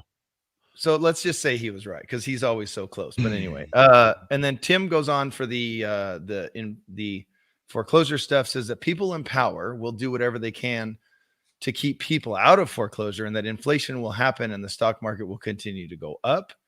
And then Ray says there'll be a lot of people that are foreclosed on that should have been foreclosed on, which goes back to my point, and not just 68% increase in foreclosures. By the way, that's the number that we covered. Yeah. So then that says that people in power won't flood the market, but won't mind doing that if they're first, which I loved that point that Ray made. So the people in power, he didn't disagree, but he said, hey, if they're first to the market, they're not going to mind. And then they'll just kind of back off as they go. Yeah. Which that I think is what's happening. Yes. And then the boldest ones, I'm gonna go with Lindsay's first and then Ray's because Ray was dead on. But Lindsay said that right at the end that and I said bold because KW has bold, their training program. I thought it was funny. Yeah. That KW will go public by the end of 2021. And I looked, and as of Q3, their Q3 earnings report or whatever it is, they said they didn't say no, but I don't think it's going to happen by the end of the year. So she was it creeped towards almost she was almost correct. We think they're going that direction, though. Well, they have a holding company. They developed their own holding company. Yeah. So this year, the big change was that I think we can give her partial credit for. KW moved from their existing structure to now where they have a holding company. And remember the whole CEO shuffle they were doing? Now there's someone at the KW holding company. We think that's the thing that will go public. Well, and her point was, and Tim agreed with her, is, Gary Keller started this whole thing with profit share, but what that morphed into with EXP and these other companies is actual stockholders. So they can't offer stocks because they almost have to go public to keep their agent count up, right? I thought it was a great prediction. So why don't we I'm going to make a note of that one and see if they actually do it in 2022. How about that? Yeah. And then Ray with the best prediction ever. Ray predicts that NAR will finally announce the coming of the public MLS feed. He does note that he doesn't think they'll implement it, but they're going to finally announce it. Ray? I was not right. I think maybe that was a prediction based in hopes and dreams. Yeah. I have hopes and dreams. And it was, I was really hoping that they would do something big and bold like that. And it turns out, no. All right. So we're starting off the predictions again this year for the bold predictions of 2022. Your boldest possible prediction that you actually think might happen. Let's lead it off with the finest Pete Thorpe. Pete, what's your bold prediction for 2022? we sticking with real estate ones, or can I just run with the one that I had at the show prep? Anyone? Yeah, it doesn't have to be real estate. Yeah, it doesn't have to be real estate related, but I think you should give both. You could give the original and you could give real estate related. Okay, so I think the original is probably the most accurate, which is that I won't shop this Oh, mop look at those locks. until like Look at that. 3 at least. So it is it's pretty freaking long. Wow. Look, he's a hippie. Look at him. Your hair's For going to be 2022 like- long. Go bald. So once that happens, it's all over. Yeah, tell me about it. Yeah, right. All right, But- so what's your real estate prediction? So you're not going to cut your hair. I gotta cut my What if hair. what if we did this? If your bold real estate prediction comes true, you get to keep long hair. But if your bold real estate doesn't come true, you cut your hair next year. Oh. Wait, do you have a wife, Pete? I do. Okay, whatever your wife wants is what. That's Julie's prediction right there. He said shockingly. All right. You don't have to bet your hair on it, because I would take that bet. But what is your boldest real estate related prediction? I mean, the one that I really hope is wrong is that at the end of the year, we're going to have some serious issues. I think depending on meaning, so at the end of the year, if we don't solve the supply chain issues, we're already going to kind of clean up monetary inflation because we're not printing money left and right. So it kind of depends on what happens with Build Back Better. If that gets passed, then we're just going to be printing money for days and people will be buying like crazy. If that doesn't get passed and we don't solve supply chain issues with no inventory, I think rates are going to go up, probably up over 4, and there's just not going to be anybody buying. So we could end up at the end of the year with just a bad market, like just a market at the very end of the year. I think it could potentially tank. Interesting. That's good.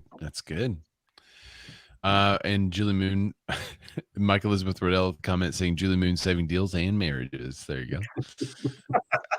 Yeah, Julie, thanks for coming on the show. All right, so I like that, Pete. Very bold prediction. It's good. We'll see if it comes true. I know you may have to go in a minute, so thanks for joining us. If you have to duck out early, that's fine. Julie, sir. Wait, no, we're with Matt, right? Matt next. Yeah, Matt LaMarche. I'm always. What is your bold real estate prediction for 2022, man? Or just any prediction. Bold. Yeah, Could be no, I think Pete gave a lot of really good context around his. And so outside of real estate, I mean, I think Joe Biden will get a speech coach. And it won't help anything. And it will There's no speech coach. There's no speech coach that can help Alzheimer's, but okay. No, but I mean, in real estate, I think exactly what he said is so true. Like, there's still so many supply chain issues, and it affects our industry with some shade in a lot of ways. So, so yeah, I don't know. I think there will be a major technology disruptor. Like, there's way too much happening in crypto and in the blockchain, and it's moving so fast. Do you mean for real estate or? Yeah. For real estate in general is already happening. Like, if you don't think that a year from now we're going to be in a very different place, technologically speaking, but yeah, specific to real estate, I think there will be a major disruptor in the real estate space as it relates to technology. There's just way too much opportunity here. Major disruptor as it relates to transactional or to like real estate tech, like Zillow stuff, or just agent, like blockchain, being able to trace your chain of title and where the money comes from, and different lending requirements around that, allowing people to transact faster, and so they start to go that direction. Or are you talking about like consumer search / real estate tools? All of the above.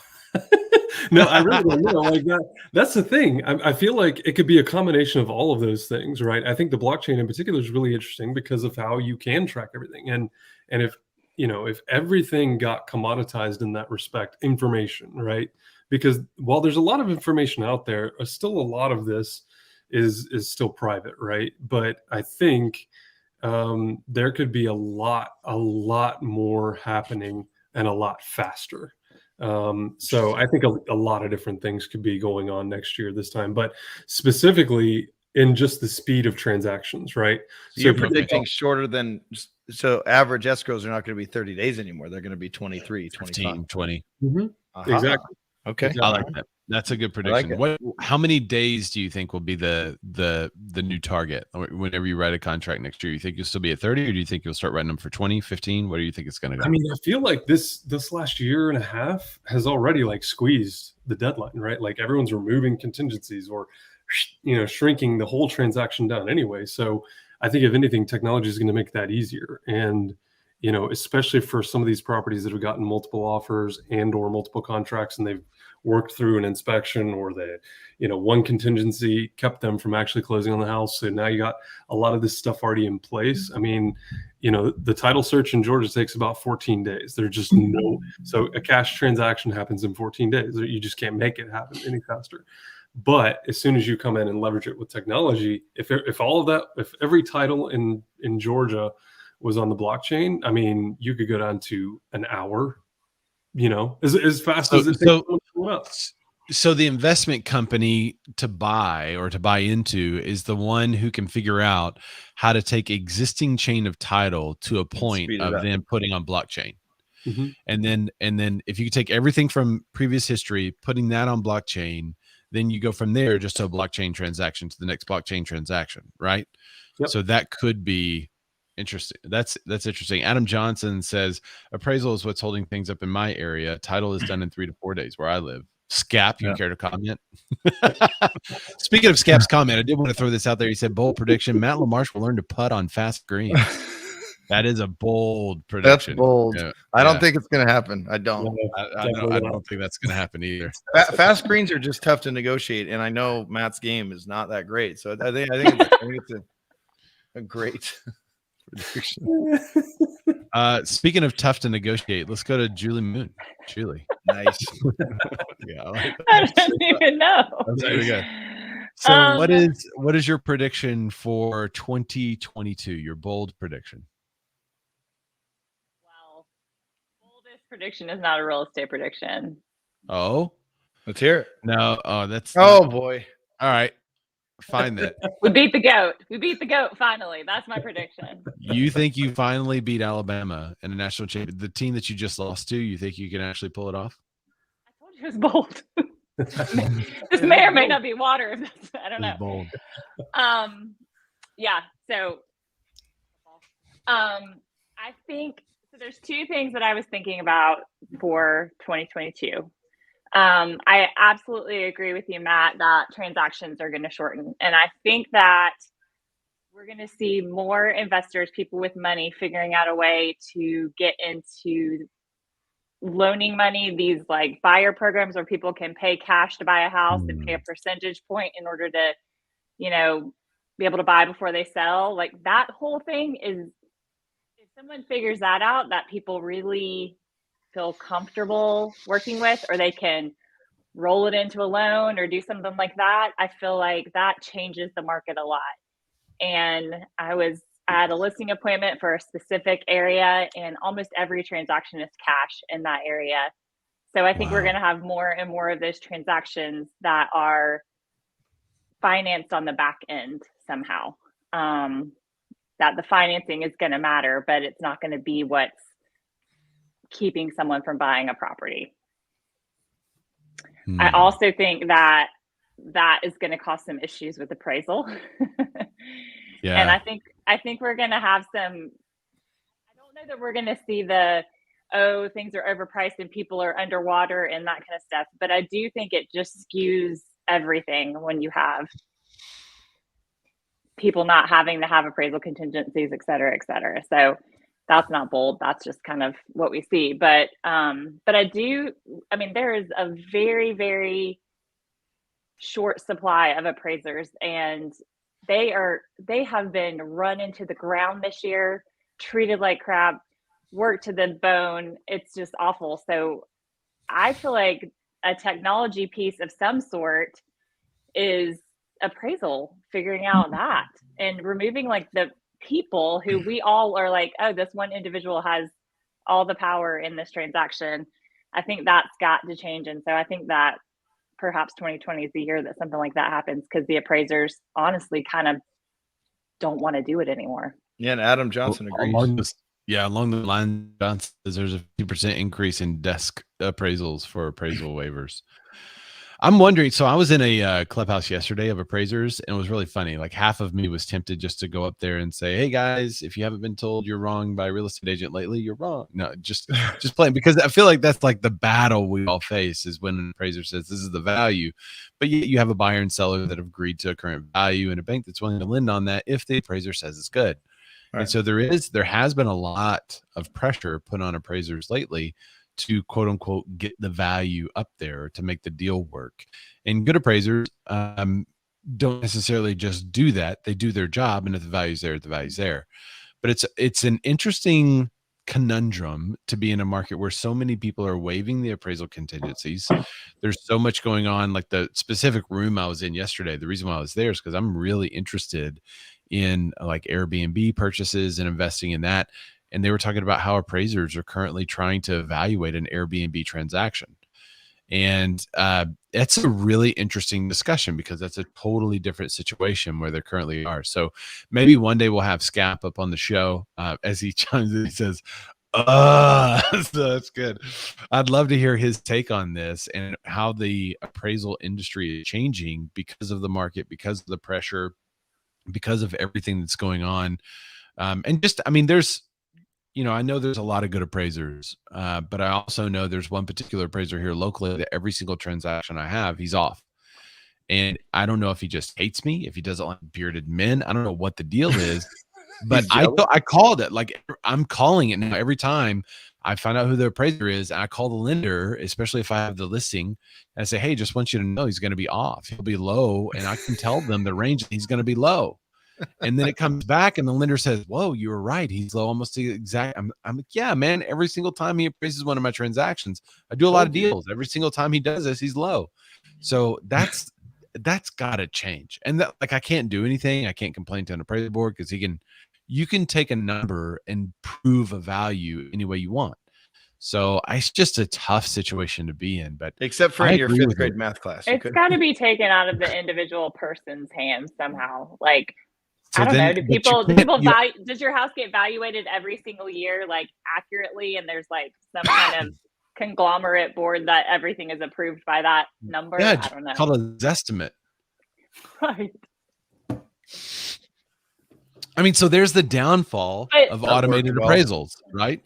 That is the problem with a lot of the appraisal automation software, is that maybe it's not even so far inaccurate. Maybe it's like something you do before you list your house, though. Maybe there's like, an evaluation that's done before, and that carries on, and the banks have like a list of people who are qualified. So it doesn't, it just doesn't cause this stressful panic over, if you already had your appraisal done, title was already done. You're right. Even a finance transaction, 2 weeks. Yeah. Right. But what if I get a house appraised, and then I can find a buyer that agrees to give my seller more than whatever appraised to? We're agreeing on what it's worth, right? Yeah. Scap, like, there's just so much to say. Yeah, I know. So we're gonna have Scap on next year. I've already talked to him about We're gonna do a Scap specific appraisal episode. We're gonna bring up some of these. That's like the first time I watched this show. Yeah, great. So there is a ton to talk about in this, but that is such I think Julie's prediction is going to happen, in that there has to be a smoothing of the process in a transaction. For someone to put up their largest investment for sale and to put down payment money on their next largest investment, sometimes non-refundable deposit, only to be told that, hey, you sold your house for too much money, it's actually $50,000 less than that. And then what? Now what? They've put $20,000 on their new bill. They're in a really hard place. So that seems like just point transaction. There's probably going to be something done, but I'm curious to know from someone's perspective, like Scap, I would say he's one of the most legit appraisers I've ever talked to. So I would say from his perspective, I would love to hear how do you smooth that part of the transaction? What are some things that a consumer can do to make that easier? And what he believes might be happening in 2022 to help smooth that out. So I totally agree with you, Julie, there. I think that's a really interesting prediction, and I'm anxious to see what's going to happen from it. He's got a lot of pent up angst about this. He's yelling at us. He's going to tell us that we got to do a better job of educating our buyers. And stuff. Well, that's part of the factor of it. We have so many new agents this year who their seller says, I want to price my house at X. And they're like, okay, sounds great. Mm-hmm. But that's not how you do that. But yeah. No. Yep. Christina M. Smallhorn saying, hey, Matt LaMarche. I don't know what y'all got going there, but okay.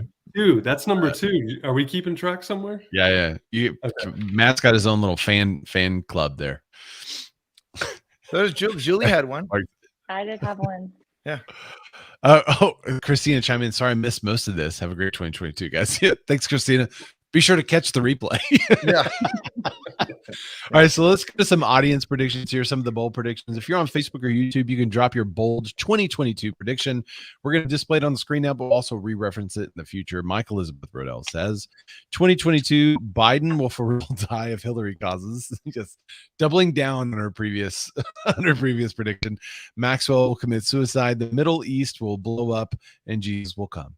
Letting all of the good agents help folks settle in all the nice mansions, and the crappy agents will find jobs they don't suck at. Bold prediction. Right there. I love Super it. bold prediction.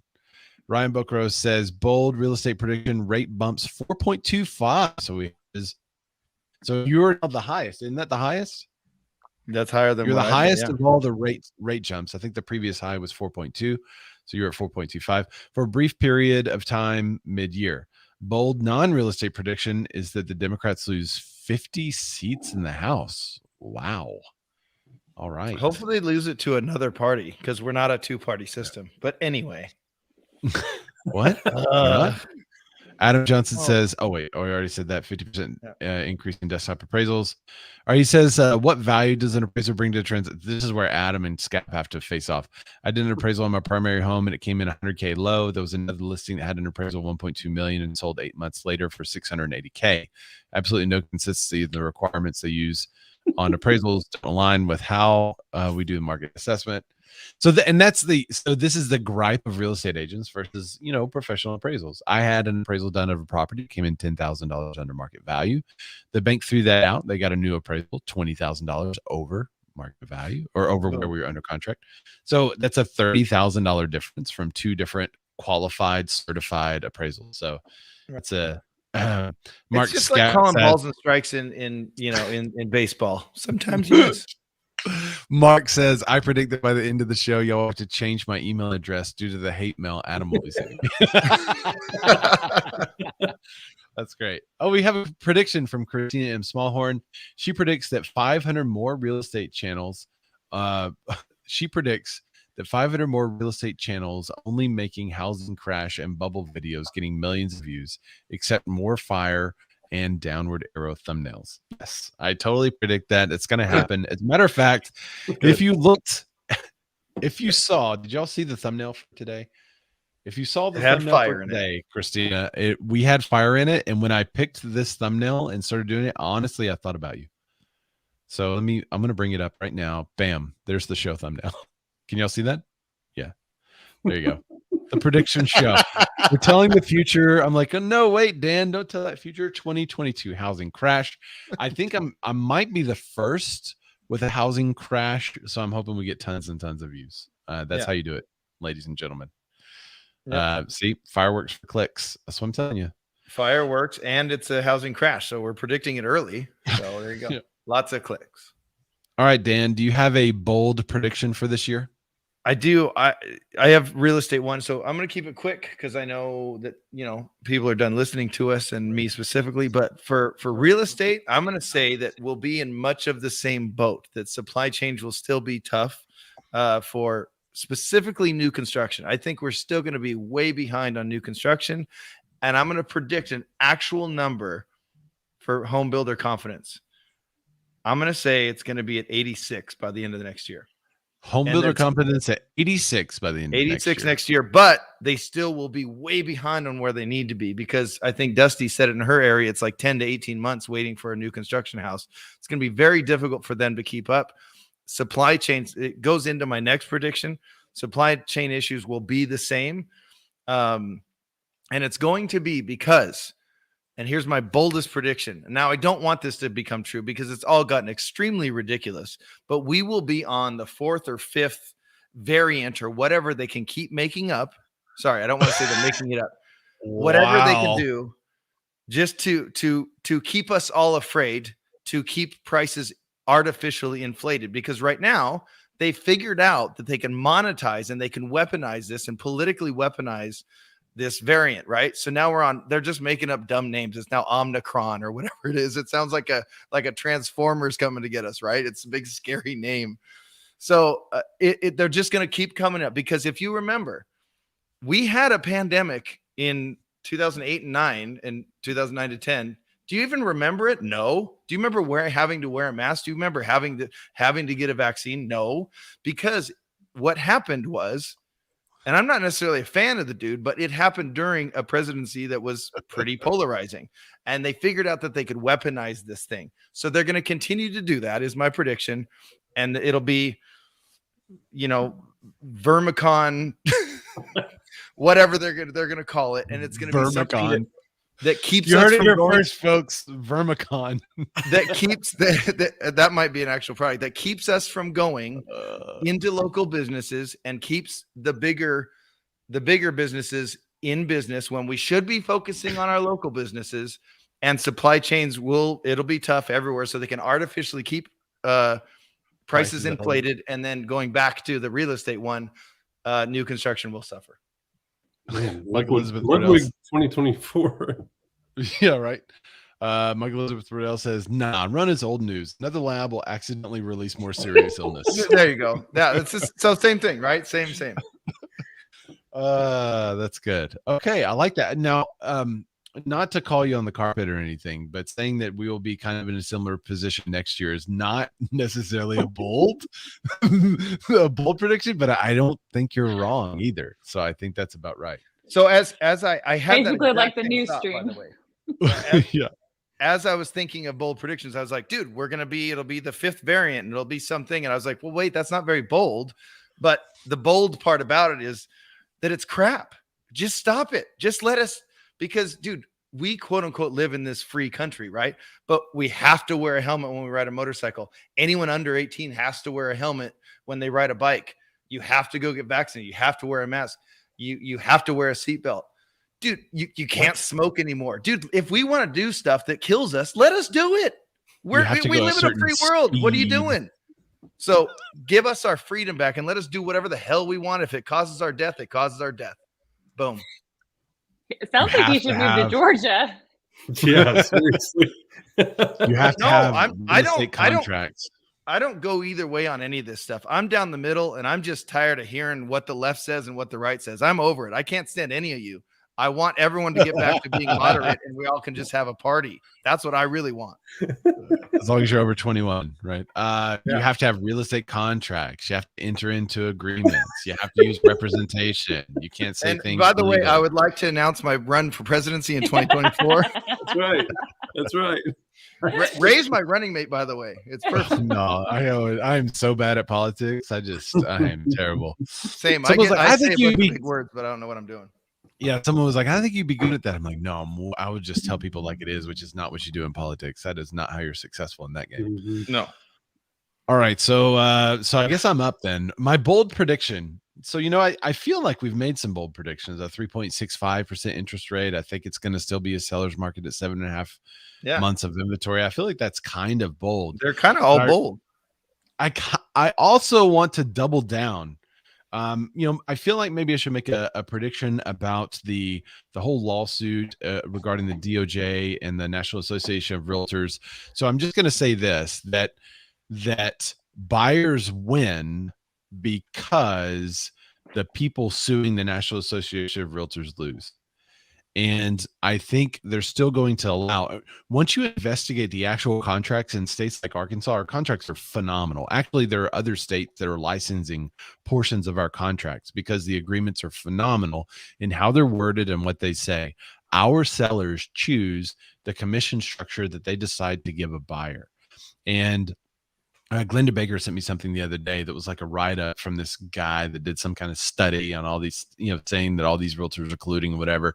And I could just so easily poke holes into all of his agreement or all of his points if you look at the real estate agreement that a seller signs whenever they list the property. So in my opinion, I think buyers win when the lawsuits lose against the National Association of Realtors, and they can continue to get representation at the cost of whatever the listing broker or the seller decides to pay the agent. So that's one. I think that will be settled and they will lose. I don't think those lawsuits will win. The second prediction I'm going to make is that it's not necessarily bold, but I think Zillow's really going to have to double down on consumer search. I'm hoping that the National Association of Realtors sees that Zillow is going to double down on consumer search, and they will finally do my prediction that I predicted last year that they should have done this year that they haven't done. I think they will finally have a consumer-based multiple listing service that is a national base. That So you're a listing agent. You're There's doubling no other, down.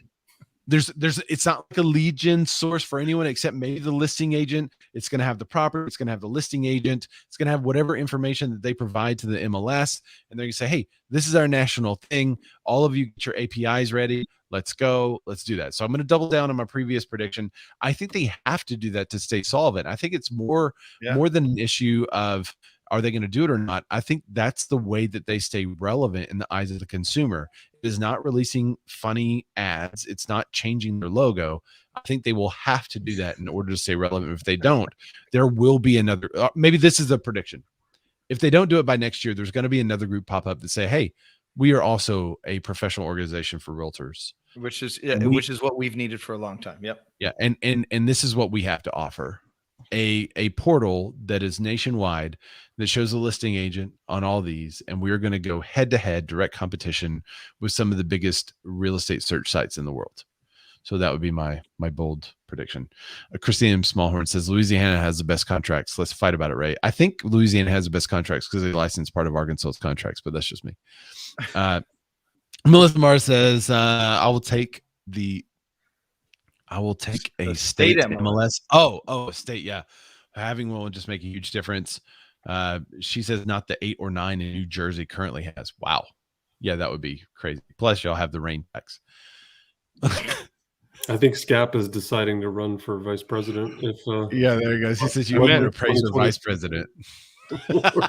So you can blame him when things don't go your way. That's exactly what we do with the president. Every single statement is I don't know, but my vice president is an appraiser. So that's so good. All right. Well, I guess it. So whatever your bold predictions are, if you're watching this in the replay, if you're watching this live, be sure you drop your bold predictions in the comments on Facebook or YouTube. Really appreciate I will still see them because as you're watching the replay, it'll still stamp them in there. So I'll still see them as I go through. So you can, even if you're watching on the replay, or you can send it to us, whatever. But even if you're watching on the replay, please throw them in there and we'll see them. Oh, I should mention this. Let's just mention this real quick, and then we'll go. I'll let you guys go. But I have to mention this because Matt Lamar sent this to us. Peggy posted this. Bam. Fed doubles taper signals. 2022 hikes in inflation pivot. So there you go. If you haven't made a prediction 4.10 is looking good now, isn't it? 4.1 is actually looking pretty fair. Federal Reserve officials intensified their battle against the hottest. I keep having someone from San Jose is calling me 3 times. Federal Reserve officials intensified their battle against the hottest inflation in a generation by shifting to an earlier end of their asset buying program and signaling that they favor raising interest rates in a 2002 at a faster pace than economists were expecting. So this is a big deal. This is a big pivot from what they were currently saying. We talked about 2 interest rate increases. Now it looks like they might do more. I am not going to change my prediction. I'm just going to go with what I was going to go, even though this is not either. I'm the end of the year. You could technically, if you're in the comments and you're watching this as a replay, now you have additional information to change your prediction. I'm going to make Matt and Julie and Pete and Dan keep all their predictions because, hey, if you were wrong, you were wrong. So I'm the lowest. I'm the lowest at 3.65. I'm the lowest so far. So what was it in 2018? I feel like that's like where we're getting back to. It's like 4 2018. 1/4 ish. It was up over 4. That's what I'm thinking. Yeah, it was Right. up over 4. All right. Well, thanks everyone for joining the show. Y'all say bye to Matt. Matt, thanks for joining the show. We'll see you next time. Say Bye, bye, Matt Millarch. everybody. Hey, good Bye, luck Matt. on your putting game, buddy. I hope it gets better next year. I really do. He's going to spend a lot of time doing that with all the money he's going to make. And then say bye to Julie. Julie, thanks so much for joining us. We really appreciate you being here. Bye, Julie. Thank you. Bye. Y'all be sure to follow them both and also follow Pete that had to leave us. Now, Dan, we have a project to do. Are you ready? Okay, let's go. All right. So we have to make a couple of zany faces for the thumbnail. Because we had so many people on here, we don't have enough zany. Like, oh, we have to do it at the same time. oh no, it doesn't matter because he's going to cut it out. So there you go. That's probably enough to cover everything. Yeah, I like that one. That was a good one. There you go. A little behind the scenes for everyone. This is how we make thumbnails. We take screenshots of this and we put something over the other side. You're welcome, producer Matt. The last time we had a whole bunch of people on the show, he was like, I'm just getting like little grainy boxes of you guys. So you got to do something. So there you go. That was for you, Matt. All right. Well, thanks everybody for watching. And before we go, tell everybody where they can find you real quick. D Ludwig Rocks on Cash App. You can send me all the money you want, or it's the little $, then DLUDWIGROCKS all over. Also on Instagrams where I post everything. DLUDWIGROCKS. Ray, where can they find you? Yeah, I'm Ray Zorback, RAYZORBACK, where good Razorbacks are sold, just like Instagram. So thanks for catching us there. Thank you so much for watching. Really appreciate all you. Thank you for the feedback, predictions, all Thanks the for comments. sticking around. Really We love this so much. Yeah, it's a And, long show, but hey, it's the last one of the year. So we'll see you guys next Hey, year. we'll see you in January. Have a good Christmas, holiday, and New Year, everyone. Love you. Bye.